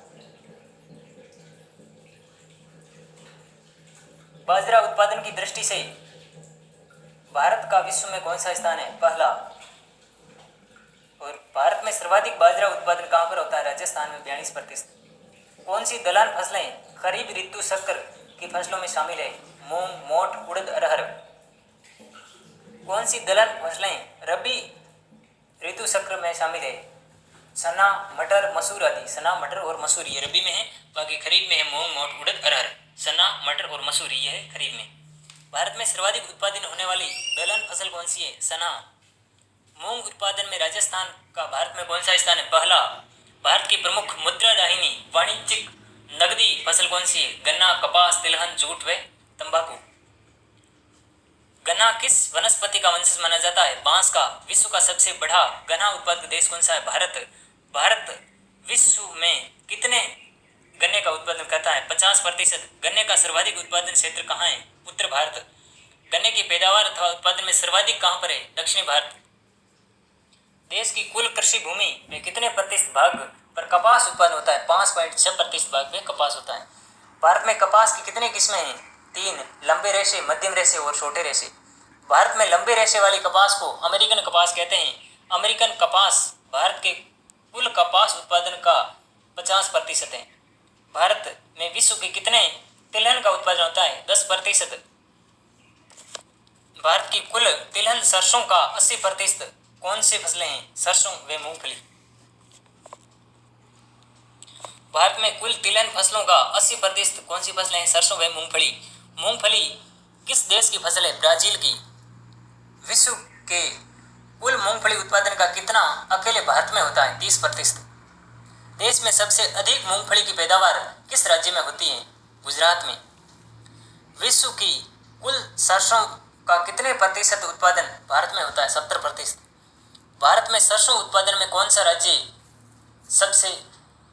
राज्य पहले स्थान पर है? राजस्थान। अरंडी का भारत में सबसे अधिक उत्पादन किस राज्य में होता है? गुजरात में। देश में सबसे अधिक सोयाबीन का सर्वाधिक उत्पादन किस राज्य में होता है? मध्य प्रदेश में। भारत का वैश्विक कृषि उत्पादों में निर्यात में कितना योगदान है? तो 2.07। भारत की कितने प्रतिशत जनसंख्या ग्रामीण क्षेत्रों में निवास करती है जो खेती पर निर्भर करती है? 60%। खनिज व ऊर्जा संसाधन नेक्स्ट पार्ट आता है। भूमि से खनन प्रक्रिया के द्वारा निकाले गए भौतिक व रासायनिक गुण युक्त पदार्थ क्या कहलाते हैं? खनिज संसाधन। भारत में खनिजों को भौतिक व रासायनिक गुणों के आधार पर कितने भागों में विभाजित किया गया है? 2। धात्विक खनिज और अधात्विक खनिज। लौह एसिड की प्रधानता के आधार पर धात्विक खनिजों को कितने भागों में वर्गीकृत किया है? 2। लौह व अलोह। लौह तत्व की प्रधानता वाले प्रमुख लौह खनिज कौन से? लौह अयस्क, टंगस्टन, क्रोमाइट, पाइराइट और कोबाल्ट आदि। जिन धात्विक खनिजों में लोहा नहीं पाया जाता है वे कौन से हैं? सोना, चांदी, तांबा, जस्ता और बॉक्साइट। वे खनिज जिसमें धातु का अंश नहीं होता है वे क्या कहलाते हैं? अधात्विक खनिज। प्रथम अधात्विक खनिज कौन से हैं? सोना, डोलोमाइट, जिप्सम व अभ्रक। प्रथम अधात्विक खनिज है सोना, डोलोमाइट, जिप्सम व अभ्रक। ऊर्जा खनिजों को कितने वर्गों में बांटा गया है? 2। ईंधन व आणविक। भारत में कुल कितने खनिज खोजे जा चुके हैं? जिसका खनन होता है 89 प्रकार के। भारत में कुल कितने अधात्विक खनिजों का खनन होता है? 52। भारत में कुल कितने धात्विक खनिजों का खनन होता है? 10। वर्तमान औद्योगिक अर्थव्यवस्था का आधार स्तंभ किसे माना जाता है? लौह अयस्क को। विश्व में लौह अयस्क भंडार की दृष्टि से भारत का कौन सा स्थान है? दूसरा। भारत में लौह भंडार कितने हैं? 2300 करोड़ टन। भारत में कितने प्रकार का लौह अयस्क मिलता है? 5। मैग्नेटाइट, हेमेटाइट, सिडेराइट, लिमोनाइट और laterite. Magnetite, hematite, siderite, limonite और लेटराइट। देश के कुल लौह अयस्क का भंडार 30% तथा उत्पादन का 28% किस राज्य में मिलता है? उड़ीसा में। उड़ीसा के किस बंदरगाह में लौह अयस्क का निर्यात जापान व अन्य देशों किया जाता है? पारादीप व विशाखापत्तनम से। उड़ीसा के प्रमुख लौह अयस्क क्षेत्र कौन से हैं? गुरु महिषनी और सुलेमपात, बादाम पहाड़ और बांसपानी तथा ठकुरानी और किरुबुरु। गुरु महिषनी, सुलेमपात, बादाम पहाड़ और बांसपानी, ठकुरानी और किरुबुरु ये उड़ीसा के प्रमुख लौह अयस्क क्षेत्र है। कर्नाटक के प्रमुख लौह अयस्क क्षेत्र बाबा बुदन की पहाड़ी, कालाहाड़ी और केमनगुड़ी तथा कंद्रेमुख। कर्नाटक के प्रमुख लौह अयस्क है बाबा बुदन की पहाड़ी, कालाहाड़ी की पहाड़ी, केमनगुड़ी और कंद्रेमुख। छत्तीसगढ़ के प्रमुख लौह अयस्क क्षेत्र कौन से है? थल्ली, राजहरा श्रेणी, बेलाडेलिया श्रेणी और रावघाट क्षेत्र तथा जगदलपुर। छत्तीसगढ़ के प्रमुख लौह अयस्क क्षेत्र कौन से हैं? थली, राजहरा श्रेणी, बेलाडेलिया क्षेत्र और रावघाट क्षेत्र। एशिया की सबसे बड़ी लौह अयस्क खान कौन सी है? बेलाडेलिया, छत्तीसगढ़ में। एशिया की सबसे बड़ी लौह अयस्क खान कौन सी है? बेलाडेलिया, छत्तीसगढ़। गोवा के किस बंदरगाह से विदेशों में लोहा निर्यात किया जाता है? मार्म गोवा से। भारत में सबसे पहले लौह अयस्क का खनन किस राज्य में शुरू हुआ? झारखंड में। तांबा किस प्रकार की चट्टानों से प्राप्त होता है? धारवाड़ व अरावली श्रृंखला से। तांबा किस अयस्क के रूप में प्राप्त होता है? सल्फाइट व सार्कापाइराइट। तांबा किस अयस्क के रूप में प्राप्त होता है? सल्फाइट व सार्कापाइराइट। भारत में तांबे की प्रसिद्ध खानें कौन सी है? कोलिहान, मंथान और मोसाबानी राखा आदि। भारत में तांबे की प्रसिद्ध खानें कौन सी है? कोलिहान, मंथान, मोसाबानी और राखा आदि। भारत में तांबे के शोधन का एकमात्र अधिकार किस सार्वजनिक कंपनी को है? हिंदुस्तान कॉपर लिमिटेड को। भारत में तांबे के शोधन का एकमात्र अधिकार किस सार्वजनिक कंपनी को है? तो हिंदुस्तान कॉपर लिमिटेड को। एल्यूमिनियम किस अयस्क से प्राप्त होता है? बॉक्साइट से। अभ्रक उत्पादन में भारत का विश्व में कौन सा स्थान है? पहला। देश में अभ्रक के सर्वाधिक भंडार किस राज्य में मिलते हैं? आंध्र प्रदेश में। देश में अभ्रक के सर्वाधिक भंडार किस राज्य में है? तो वो आंध्र प्रदेश में अभ्रक के भंडार है। सीसा व जस्ता किस अयस्क के प्राप्त होते हैं? गिलाना से। भारत में शीशे जस्ते के सबसे बड़े भंडार किस राज्य में मिलते हैं? राजस्थान में। शीशे व जस्ते का शोधन का कार्य किस सार्वजनिक क्षेत्र की कंपनी के द्वारा किया जाता है? हिंदुस्तान जिंक लिमिटेड, जावरखानजे। भारत में सर्वप्रथम कोयला कहाँ से निकाला गया? रानीगंज से 1814 में। कोयला उत्पादन में भारत का विश्व में कौन सा स्थान है? तीसरा। भारत में सर्वाधिक कोयला भंडार किस चट्टानों से प्राप्त होता है? गोंडवाना कालीन अवसादी चट्टानों से। भारत में किन नदी घाटी क्षेत्रों से कोयले के भंडार प्राप्त होते हैं? महानदी घाटी, दामोदर नदी घाटी, सोन नदी घाटी, गोदावरी, ब्रह्मणी से कोयले व पंच तथा इंद्रावती नदी से भी कोयले प्राप्त होते हैं। राजस्थान में कोयले की कौन सी किस्म पाई जाती है? लिग्नाइट। भारत में प्राकृतिक गैस प्रबंध का कार्य किसके द्वारा किया जाता है? भारतीय गैस प्राधिकरण के द्वारा। गुड़ा मालिनी तथा सांसौर ब्लॉक में विदेशी कंपनी कैर्न इंडिया के द्वारा कितने तेल के कुएं खोदे गए? 91। 2005 तक कैर्न इंडिया के द्वारा खोदे गए कितने तेल कुओं में तेल का उत्पादन शुरू हो गया था? 12। 2005 तक। राजस्थान में पेट्रोलियम पदार्थ के भंडार कितने ब्लॉक में मिलते हैं? 12। भारत में परमाणु ऊर्जा के रूप में कौन कौन से खनिजों का उपयोग किया जाता है? यूरेनियम 338, 235 तथा 233 का। भारत में परमाणु ऊर्जा के रूप में कौन कौन से खनिजों का उपयोग किया जाता है? तो यूरेनियम 338, 235 और 233। प्लूटोनियम 239 तथा थोरियम, बेरिलियम और जिरकन। प्लूटोनियम 239, थोरियम, बेरिलियम, जिरकन आदि का। एक औंस यूरेनियम में कितनी ऊर्जा प्राप्त होती है? 100 मीट्रिक टन कोयले के बराबर। भारत में परमाणु ऊर्जा आयोग का गठन कब किया गया? 1948 में। परमाणु ऊर्जा आयोग के द्वारा देश में कितने परमाणु रिएक्टरों की स्थापना की गई? 17। बिहार के किस क्षेत्र में परमाणु खनिजों के भंडार पाए जाते हैं? सिंह भूमि में। राजस्थान के किस क्षेत्र में परमाणु खनिजों के भंडार प्राप्त होते हैं? अभ्रक क्षेत्रों में, पेग्माटाइट शैलों में। केरल में कहां पर परमाणु खनिजों के भंडार प्राप्त होते हैं? तटीय क्षेत्र की मोनोजाइट चट्टानों में। केरल की भालू में कौन सा परमाणु खनिज प्राप्त होता है? इल्मेनाइट। राजस्थान का कौन सा क्षेत्र तांबा खनन के लिए सर्षित है? झुंझुनू। राजस्थान का कौन सा क्षेत्र सीसा जस्ता खनन के लिए सर्षित है? उदयपुर। राजस्थान का कौन सा क्षेत्र लोहा अयस्क खनन के लिए सर्षित है? जयपुर। और सीसा जस्ता के लिए उदयपुर। राजस्थान का कौन सा क्षेत्र अभ्रक के लिए भीलवाड़ा, जहां अभ्रक की ईंटें बनती है? राजस्थान का कौन सा क्षेत्र टंगस्टन खनन के लिए सर्षित है? नागौर। राजस्थान का कौन सा क्षेत्र रॉक फॉस्फेट खनन के लिए सर्षित है? उदयपुर। राजस्थान का कौन सा क्षेत्र जिप्सम खनन के लिए सर्षित है? नागौर। राजस्थान का कौन सा क्षेत्र तांबड़ा खनन के लिए सर्षित है? टोंक। राजस्थान का कौन सा क्षेत्र कोयला खनन के लिए सर्षित है? बीकानेर। कोयला के लिए बीकानेर, तांबड़ा के लिए टोंक, जिप्सम के लिए नागौर, रॉक फॉस्फेट के लिए उदयपुर और सीसा जस्ता के लिए भी उदयपुर।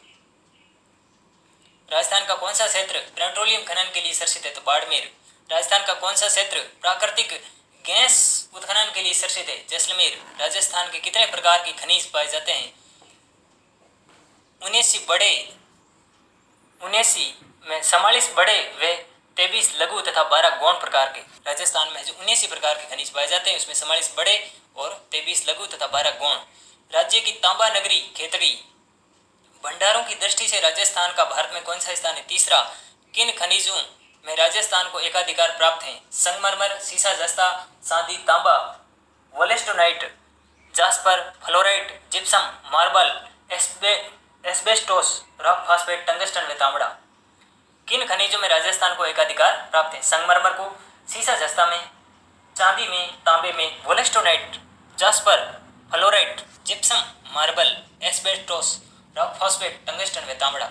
राजस्थान देश के कुल खनिज उत्पादन में कितना प्रतिशत योगदान है? राजस्थान देश के कुल खनिज उत्पादन में 22% का योगदान करता है। नेक्स्ट यूनिट है विनिर्माण उद्योग। भारत में आधुनिक उद्योगों का जन्म किन दो उद्योगों के उद्भव से माना जाता है? सूती वस्त्र उद्योग 1845 व जूट उद्योग 1855। भारत में प्रथम औद्योगिक नीति कब प्रारंभ की गई? 1948 को। विश्व में औद्योगिक विकास का आधार व अन्य उद्योगों की जननी किसे कहा जाता है? लोहा इस्पात को। भारत में लोहा इस्पात उद्योग की वास्तविक शुरुआत किसके द्वारा की गई? उद्योग जमशेद सिंह टाटा के द्वारा। Tata iron and steel Company संकसी की शुरुआत कब की गई? 1907 में। 1937 में कुल्टी व हीरापुरा के कारखानों का विलय करके किसकी स्थापना हुई? Indian iron and steel company की। स्टील कॉर्पोरेशन ऑफ बंगाल की स्थापना कब की गई? 1937 में। दूसरी पंचवर्षीय योजना में कौन कौन से लोहा इस्पात कारखाने खोले गए? दुर्गापुर, राउरकेला व भिलाई। दुर्गापुरा पश्चिम बंगाल लोहा इस्पात कारखाना किसके सहयोग से खोला गया? ब्रिटेन द्वितीय पंचवर्षीय योजना के द्वारा। राउरकेला उड़ीसा लोहा इस्पात कारखाना किसके सहयोग से खोला गया? जर्मनी के द्वारा द्वितीय पंचवर्षीय योजना में। भिलाई छत्तीसगढ़ लोहा इस्पात कारखाना किसके सहयोग से खोला गया? रूस के सहयोग से द्वितीय पंचवर्षीय योजना में। तो ये दुर्गापुरा, राउरकेला व भिलाई है। ये दूसरी पंचवर्षीय योजना में कौन कौन से इस्पात कारखाने खोले गए? दुर्गापुरा, राउरकेला व भिलाई। दुर्गापुरा पश्चिम बंगाल लोहा इस्पात कारखाना किसके सहयोग से खोला गया? तो ये ब्रिटेन के सहयोग से द्वितीय पंचवर्षीय योजना में। और राउरकेला जो उड़ीसा में, ये लोहा इस्पात कारखाना जर्मनी के सहयोग से खोला गया। और भिलाई ये छत्तीसगढ़ में,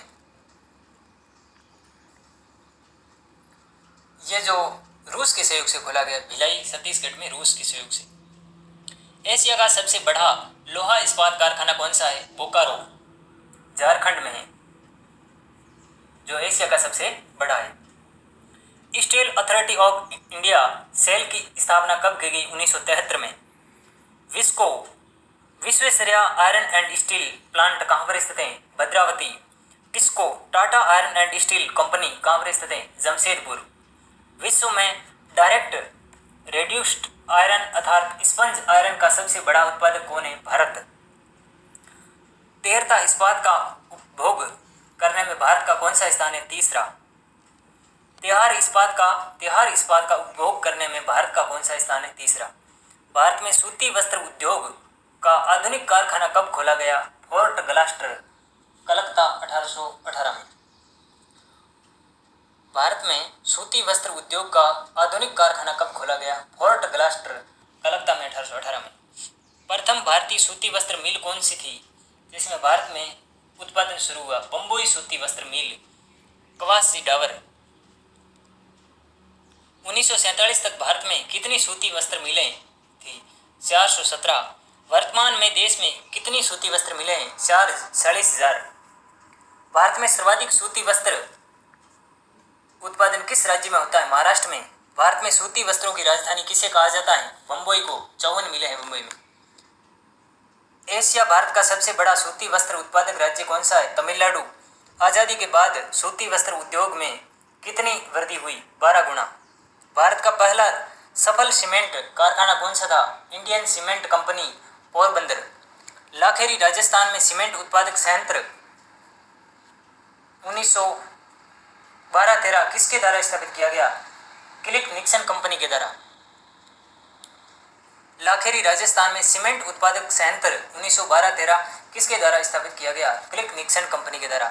सीमेंट उत्पादन की दृष्टि से भारत का विश्व में कौन सा स्थान है? दूसरा। भारत में सर्वाधिक सीमेंट उत्पादक वाला राज्य कौन सा है? राजस्थान। राज्य की सीमेंट नगरी किसे कहा जाता है? चित्तौड़गढ़ को। राजस्थान में सफेद सीमेंट के कारखाने कहाँ पर स्थित हैं? गोटन, नागौर तथा खारिया खंगार, जोधपुर। भारत में सर्वप्रथम कागज उद्योग का आधुनिक कारखाना कहाँ पर स्थापित है? 1812 में श्रीरामपुर में, बंगाल में। भारत में सर्वप्रथम कागज उद्योग का आधुनिक कारखाना कहाँ पर स्थापित किया गया है? तो 1812 में श्रीरामपुर में। वर्तमान में भारत में कितने कागज निर्माण उद्योग स्थापित हैं? 800।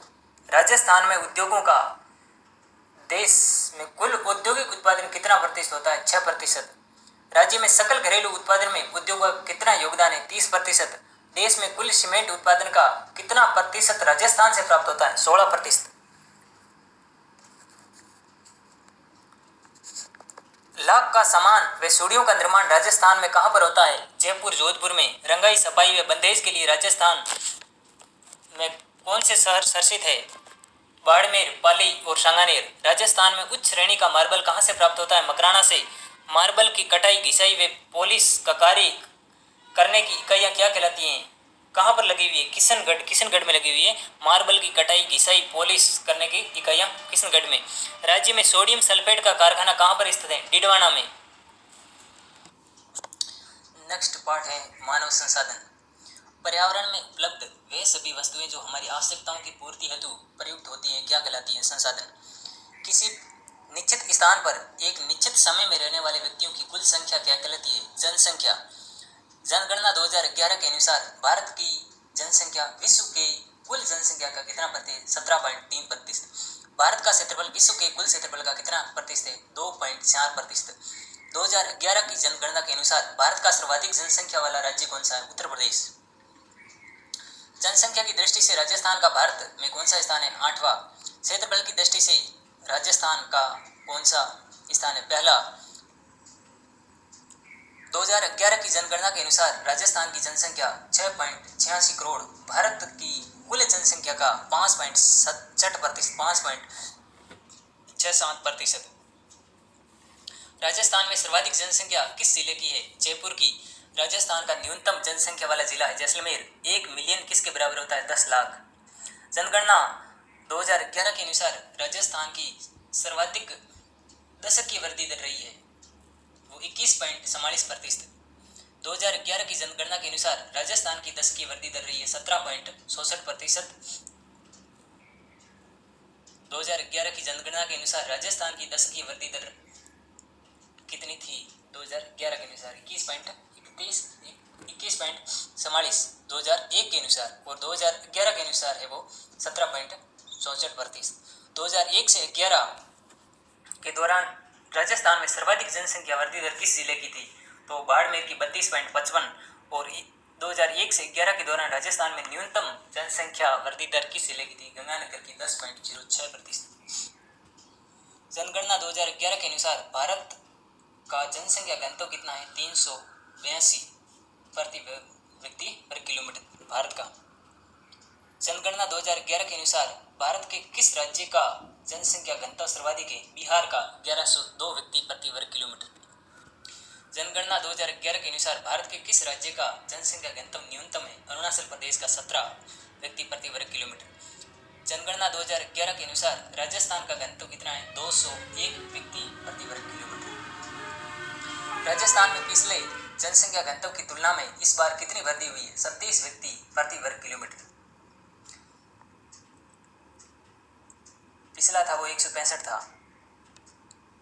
जनगणना 2011 के अनुसार राजस्थान के किस जिले का जनसंख्या घनत्व सर्वाधिक है? तो जयपुर का है 598 व्यक्ति प्रति वर्ग किलोमीटर। जनगणना 2011 के अनुसार राजस्थान के किस जिले का जनसंख्या घनत्व न्यूनतम है? जैसलमेर का 17 व्यक्ति प्रति वर्ग किलोमीटर। जनगणना 2011 के अनुसार भारत की साक्षरता दर कितनी है? 74.04%। जनगणना 2011 के अनुसार भारत में पुरुष साक्षरता कितनी है? 82.14%, 82.14%। जनगणना 2011 के अनुसार भारत में महिला साक्षरता कितनी है? 65.46%, यानी कि 65.46%। जनगणना 2011 के अनुसार भारत में सर्वाधिक साक्षरता दर किस राज्य की है? केरल की है 93.91%। जनगणना 2011 के अनुसार भारत में सबसे कम साक्षरता किसकी है? बिहार की 63.82। 93.91 सबसे ज़्यादा है वो जनसंख्या साक्षरता है वो केरल की है, जबकि कम है वो बिहार की है 63.82। जनगणना 2011 के अनुसार राजस्थान की साक्षरता दर कितनी है? तो राजस्थान की है वो 66.07%। जनगणना 2011 के अनुसार राजस्थान में पुरुष साक्षरता कितनी है? 80.51%, यानी कि 80.51%। जनगणना 2011 के अनुसार राजस्थान में महिला साक्षरता है 52.66%, 52.66%। जनगणना 2011 के अनुसार राजस्थान में सर्वाधिक साक्षरता दर किस जिले की है? कोटा की 77.48%, 77.48%, 77.48% कोटा की। जनगणना 2011 के अनुसार राजस्थान में न्यूनतम साक्षरता दर किस जिले की? जालोर की 55.58%, यानी कि 55.58%। लिंगानुपात का मानक किस में होता है? प्रति हजार में। जनगणना 2011 के अनुसार भारत का लिंगानुपात 940 प्रति हजार। जनगणना 2011 के अनुसार भारत में सर्वाधिक लिंगानुपात वाला राज्य केरल 1084। जनगणना 2011 के अनुसार भारत में न्यूनतम लिंगानुपात वाला राज्य हरियाणा 877।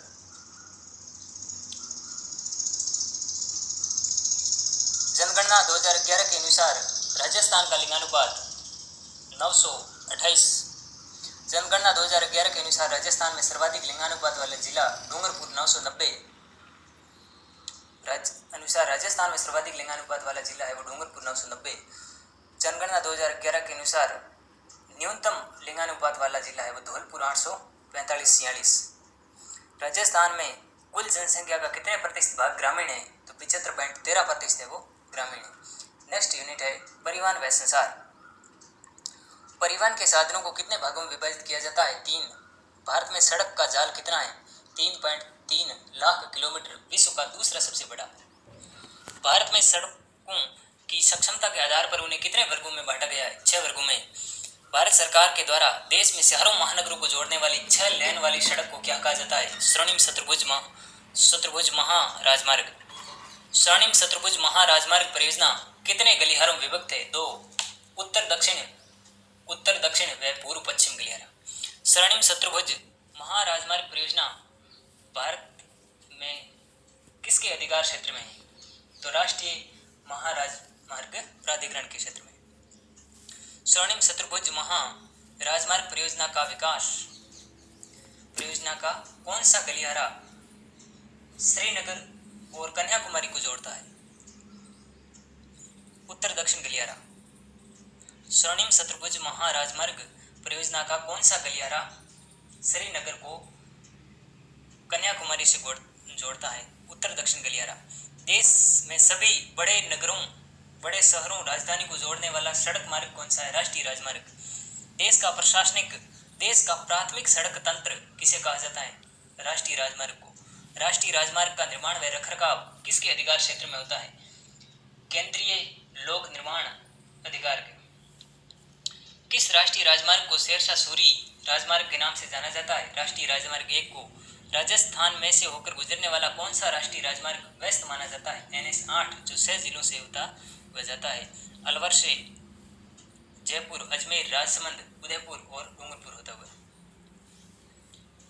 राजस्थान में से होकर गुजरने वाला कौन सा राष्ट्रीय राजमार्ग सुरक्षा की दृष्टि से महत्वपूर्ण है? NH 11 जो 7 जिलों से होकर जाता है, भरतपुर, करौली, दौसा, जयपुर, सीकर, चूरू और बीकानेर होता हुआ। राज्य के भीतर की वह सड़कें जो जिला मुख्यालयों को राजधानी से जोड़ती है क्या कहलाते हैं? राज्य राजमार्ग। राज्य राजमार्ग का निर्माण व रखरखाव किसके अधिकार क्षेत्र में होता है? सार्वजनिक निर्माण विभाग के। विभिन्न तहसीलों व शहरों व राजमार्ग व औद्योगिक क्षेत्रों को जिला सड़कों से जोड़ने वाली सड़कें क्या कहलाती है? जिला सड़कें। ग्रामीण क्षेत्रों को शहरों व तहसीलों से जोड़ने वाली सड़कें क्या कहलाती है? ग्रामीण सड़कें व अन्य सड़कें। किस योजना के तहत ग्रामीण सड़क निर्माण को प्रोत्साहन मिला है? प्रधानमंत्री ग्राम सड़क परियोजना। देश के सभी गांवों को सड़कों से जोड़ने के लिए प्रधानमंत्री ग्राम सड़क योजना कब शुरू की गई? 25 दिसंबर 2000 को। सीमावर्ती सड़कों का निर्माण व रखरखाव किसके द्वारा किया जाता है? सीमा सड़क सुरक्षा के द्वारा। भारत में प्रथम रेलगाड़ी का परिचालन कब किया गया? 22 दिसंबर 1851 को। भारत में प्रथम रेलगाड़ी का परिचालन कब किया गया? 22 दिसंबर 1851 को। भारतीय उपमहाद्वीप में पहली बार रेलगाड़ी कब चली? 16 अप्रैल 1853 को बम्बई के बोरी बंदर स्टेशन से अब छत्रपति शिवाजी टर्मिनल से ठाणे के बीच में 33.6 किलोमीटर चली थी। भारतीय रेल का राष्ट्रीयकरण कब किया गया? 1951 में। 31 मार्च 2016 तक भारत में रेल परिवहन मार्ग की लंबाई थी 67,312 किलोमीटर। भारत में पहली विद्युत रेल कौन सी है? डेक्कन क्वीन 1929। सबसे बड़ी रेल लाइन को क्या कहा जाता है? Broad gauge. 1335 मिलीमीटर की, 4 फीट और 8.5 इंच की होती है वो। रेल की छोटी लाइन क्या कहलाती है? मीटर गेज, 1000 मिलीमीटर की होती है, 3 फीट और 3 से 3/8 इंच की होती है।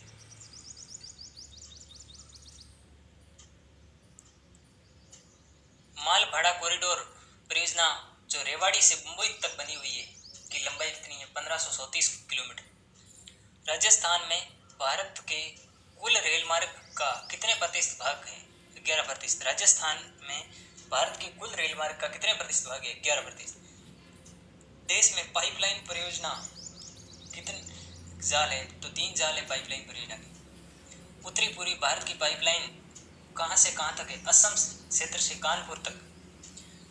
पश्चिमी भारत की प्रमुख पाइपलाइन है सलावा गुजरात से जालंधर तक। उत्तर मध्य भारत की प्रमुख पाइपलाइन है हजारा गुजरात से जगदीशपुरा यूपी तक।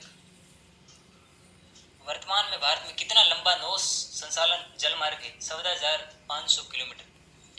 नौगम्य राष्ट्रीय राजमार्ग 1 का विस्तार कितना है? हल्दिया से इलाहाबाद तक 1620 किलोमीटर। नौगम्य राष्ट्रीय राजमार्ग 2 का विस्तार कितना है? सदिया से ध्रुवरी के मध्य 891 किलोमीटर। नौगम्य राष्ट्रीय राजमार्ग 3 का विस्तार कितना है? कोटपुरम से कोल्लम तक 205 किलोमीटर। नौगम्य राष्ट्रीय राजमार्ग 1 का विस्तार है हल्दिया से इलाहाबाद तक 1620 किलोमीटर। नौगम्य राष्ट्रीय राजमार्ग 2 का विस्तार है सदिया से धुबरी तक 891 किलोमीटर। और नौगम्य राष्ट्रीय राजमार्ग 3 का विस्तार है वो कोट्टापुरम से कोल्लम तक 205 किलोमीटर। नौगम्य राष्ट्रीय राजमार्ग 4 का विस्तार है वो काकीनाडा से बरकाना तक 1100 किलोमीटर। कोट्टापुरम से कोल्लम तक है वो 3 और काकीनाडा है वो 4, ये 1100 किलोमीटर। देश में ऐसे राजमार्ग देश में ऐसे जलमार्ग जहां पर वर्ष भर पर्याप्त मात्रा में जल उपलब्ध रहता है वे क्या कहलाते हैं? राष्ट्रीय जलमार्ग। भारत में समुद्री तटीय सीमा के साथ में कितने प्रमुख पतन बंदरगाह स्थित है? 12। स्वतंत्रता प्राप्ति के बाद में सबसे पहले भारत में किस बंदरगाह पतन को विकसित किया गया? कांडला को। भारत का सबसे बड़ा पतन कौन सा है? बंबई। लोहा ऐसक के निर्यात के लिए कौन सा पतन महत्वपूर्ण है? मारमगोहा। देश का सर्वश्रेष्ठ प्राकृतिक बंदरगाह कौन सा है? विशाखापट्टनम। ओडिशा में स्थित कौन सा पतन पूर्वी तट से लोहा इस्पात निर्यात के लिए जाना जाता है? पारादीप। भारत का कौन सा पतन ज्वारीय है? हल्दिया। भारत में वायु परिवहन की शुरुआत कब की गई? 1911। इलाहाबाद के नैनी से 1911 में। भारत में वायु परिवहन का राष्ट्रीयकरण कब किया गया? 1953 में। इंटरनेट की शुरुआत कब की गई? 1969 में। ईमेल की शुरुआत कब की गई? 1972 में। नेक्स्ट पार्ट आता है आर्थिक अवधारणाएं व नियोजन। भारत में वित्त वर्ष कब शुरू होता है? 1 अप्रैल से 30 मार्च तक। देश की घरेलू सीमा के अंदर उत्पन्न होने वाली आय क्या कहलाती है? सकल घरेलू आय। राष्ट्रीय आय को जनसंख्या में विभाजित करने का क्या प्राप्त होता है? प्रति व्यक्ति आय। भारत में राष्ट्रीय आय की सर्वप्रथम गणना किसके द्वारा की गई? दादा भाई नौरोजी के द्वारा 1868 में। स्वतंत्रता के बाद राष्ट्रीय आय समिति का गठन कब किया गया? अगस्त 1949 को। भारत में राष्ट्रीय आय समिति का गठन किसे चयनित किया गया? पीसी महल नोबिस्को। भारत में राष्ट्रीय आय समिति का अध्यक्ष किसे चयनित किया गया? पीसी महल नोबिस्को। राष्ट्रीय आय समिति ने अपनी पहली रिपोर्ट कब दी? 1951 में। 1955 के बाद भारत में राष्ट्रीय आय की गणना का कार्य कौन कर रहा है? केंद्रीय सांख्यिकी संगठन। अर्थव्यवस्था के कार्यों को कितने क्षेत्रों में विभाजित किया गया है? 3, प्राथमिक, द्वितीयक और तृतीयक। किस काल को योजना अवधि का अवकाश काल कहा जाता है? 1966 से 1969 तक। किस पंचवर्षीय योजना को सबसे उसके समय में पहले ही खत्म कर दिया? 5वीं पंचवर्षीय योजना को। किस योजना को एक वर्षीय योजना की तरह देखा जाता है? 1979 से 1980। किस पंचवर्षीय योजना को राजनीतिक कारणों के कारण समय पर शुरू नहीं किया जा सका? 8वीं पंचवर्षीय योजना को। नीति आयोग की स्थापना कब की गई? 1 जनवरी 2015 को। वर्तमान में नीति आयोग का अध्यक्ष कौन है? माननीय प्रधानमंत्री। नेक्स्ट यूनिट है भारतीय अर्थव्यवस्था की विशेषता व नवीन प्रवृत्ति। विश्व युवा दिवस कब मनाया जाता है? 15 जुलाई को। राष्ट्रीय कौशल विकास मिशन कब प्रारंभ किया गया? 15 जुलाई 2015 को। इसमें 2 ही प्रश्न बनते थे, बाकी कोई उपयोगी नहीं थे। फिर नेक्स्ट यूनिट आता है भारतीय अर्थव्यवस्था के समक्ष चुनौतियाँ। मौद्रिक अर्थव्यवस्था में किसी वस्तु या सेवा की एक इकाई का मुद्रा की जितनी इकाइयों के साथ में विनिमय होता है वह उस वस्तु की क्या कहलाती है? कीमत कहलाती है। बाजार में बेचे जाने वाली सेवाओं व वस्तुओं का पिछले वर्षों की तुलना में बढ़ा हुआ मूल्य क्या कहलाता है? मुद्रास्फीति। सामान्य कीमत स्तर में सतत वृद्धि की स्थिति क्या कहलाती है? मुद्रास्फीति। भारत में मुद्रास्फीति की दर को किस में मापा जाता है? थोक मूल्य सूचकांक में। 1950 के दशक में मुद्रास्फीति की औसत दर कितनी थी? 1.7%। 2001 से 2011 के मध्य मुद्रास्फीति की दर कितनी रही है? 4.7%। किस वर्ष के बाद में मुद्रास्फीति की दर में कमी देखने को मिलती है? 1995। मुद्रा के द्वारा वस्तुओं व सेवाओं को क्रय करने की क्षमता क्या कहलाती है? मुद्रा मूल्य। समाज अथवा राष्ट्र के विभिन्न वर्गों के बीच में आय या धन या उपयोग वह के वितरण में सापेक्ष असमानताओं का माप क्या कहलाता है? सापेक्ष गरीबी। भारत में गरीबी मापन का सर्वप्रथम प्रयास किसके द्वारा किया गया? दादा भाई नौरोजी के द्वारा 1968 में।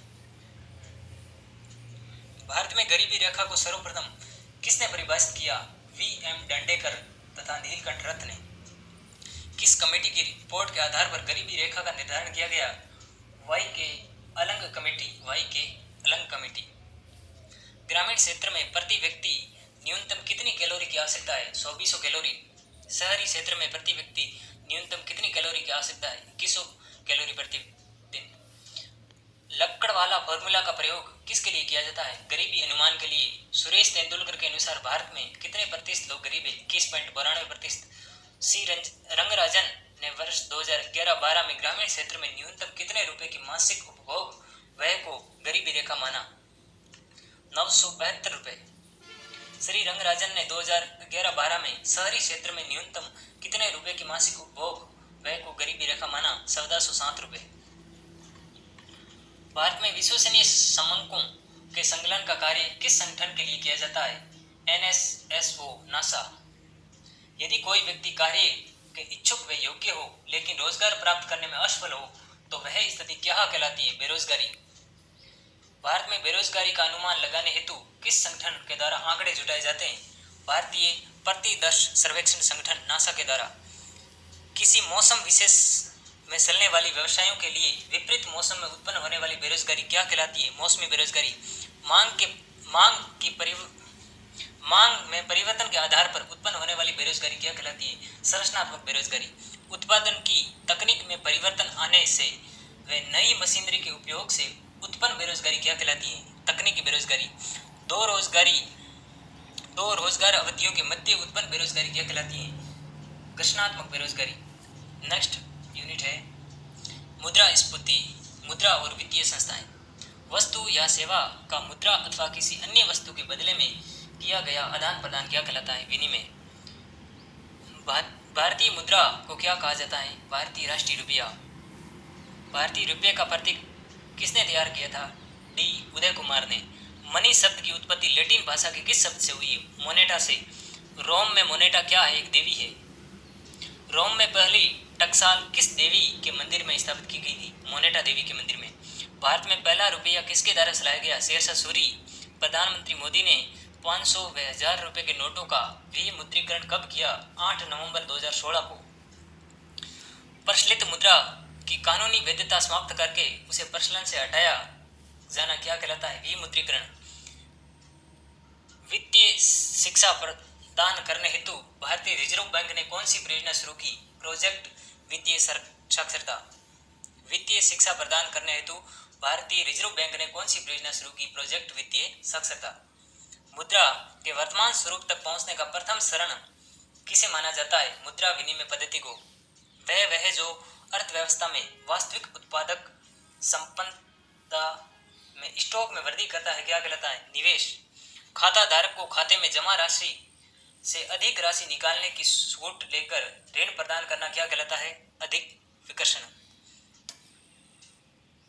निजी फर्म या व्यक्ति जो बैंक की तरह कार्य करते हैं क्या कहलाते हैं? देशी बैंकर।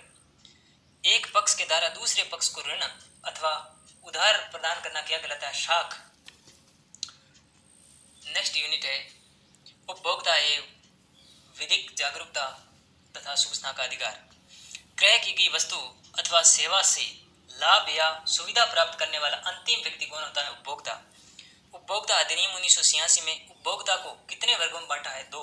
माल का उपभोग व सेवा का उपभोग। उपभोक्ता शोषण को रोकने कितने वर्गों में बांटा है? 2। वस्तु के रूप में उपभोग, सेवा के रूप में। उपभोक्ता संरक्षण का क्षेत्र किस अधिनियम से शुरू हुआ? माल विक्रय अधिनियम 1930। उपभोक्ता संरक्षण हेतु किस अधिनियम को पारित किया गया? उपभोक्ता संरक्षण अधिनियम 1986। उपभोक्ता संरक्षण एवं संवर्धन करने के लिए अधिकारों का वर्णन कहाँ किया गया? अधिनियम 1986 की धारा 6 में। उपभोक्ता को कितने अधिकार दिए गए? 6। उपभोक्ता को शोषण व हानि से बचने के लिए कितने कर्तव्यों का पालन करना जरूरी है? 6। भारतीय संसद के द्वारा उपभोक्ता संरक्षण अधिनियम कब पारित किया गया? 24 दिसंबर 1986 को। भारतीय संसद के द्वारा उपभोक्ता संरक्षण अधिनियम कब पारित किया गया? 24 दिसंबर 1986 को। भारत में उपभोक्ता दिवस कब मनाया गया? 24 दिसंबर को। राजस्थान राज्य उपभोक्ता संरक्षण अधिनियम कब पारित किया गया? 1987 को। यदि वस्तु या सेवा के बदले सही गई राशि 20 लाख से कम हो तो उपभोक्ता शिकायत कहाँ कर सकता है? जिला फोरम मंच पर। यदि वस्तु या सेवा के बदले सही राशि 20 लाख से अधिक हो, 1 करोड़ से कम हो तो वो राज्य आयोग पर, और यदि 1 करोड़ से अधिक हो तो वो राष्ट्रीय उपभोक्ता संरक्षण पर उसकी शिकायत कर सकते हैं। विधिक सेवा अधिनियम 1987 संपूर्ण देश में कब प्रभावी हुआ? 5 नवंबर 1995 को। राष्ट्रीय विधिक सेवा दिवस कब मनाया जाता है? 5 नवंबर को। राजस्थान राज्य विधिक सेवा प्राधिकरण का मुख्यालय कहाँ पर है? जयपुर में। राज्य में बाल विवाह प्रतिषेध अधिनियम कब लागू किया गया? 2006 में। राज्य में विवाह हेतु लड़के की न्यूनतम आयु 21 वर्ष और राज्य में विवाहित लड़की की न्यूनतम आयु 18 वर्ष। सूचना का अधिकार अधिनियम पूरे देश में लागू किया गया 13 अक्टूबर 2005 में। ग्राम पंचायत में ग्राम पंचायत में सूचना का अधिकार कौन होता है? सचिव या ग्राम सेवक। पंचायत समिति में सूचना का अधिकार कौन होता है? विकास अधिकारी। और जिला परिषद में सूचना का अधिकारी कौन होता है? मुख्य कार्यकारी अधिकारी सीईओ। नगर पालिका में सूचना अधिकारी कौन होता है? अधिशांसी अधिकारी। और राज्य सरकार के द्वारा सहायता प्राप्त संस्थाओं में चुनाव अधिकारी कौन होता है? मुख्य कार्यकारी अधिकारी, ये भी सीईओ होता है। विश्वविद्यालय में चुनाव अधिकारी कौन होता है? कुल सचिव। सरकारी विभाग में सूचना अधिकारी कौन होता है? विभागाध्यक्ष के अधीन वरिष्ठतम अधिकारी। और शासन सचिवालय के चुनाव अधिकारी कौन होता है? सचिव, प्रशासन सुधार विभाग। ग्राम सेवक की अपील किसे की जाती है? सरपंच को। विकास अधिकारी की अपील किसे की जाती है? प्रधान को। और अतिरिक्त कलेक्टर की अपील किसे कहते हैं? तो वो कलेक्टर को करते हैं। इस प्रकार हमने आज कक्षा 10 की सामाजिक विज्ञान संस्करण 2016 का पूरा किया और नेक्स्ट 11वीं कक्षा की इतिहास करेंगे। इसी के साथ धन्यवाद। आप इसको अच्छे तरह से पढ़ें और सारे प्रश्नों को एक बार दो बार रिवाइज करके याद कर लें। ज़रूरी नहीं कि आप एन समय पे करें, आप सोते वक्त, उठते वक्त, खाना खाते वक्त इसको पढ़ते रहे, सुनते रहे साथ साथ, ताकि आपको इसका लाभ मिलता रहे। ठीक है, धन्यवाद।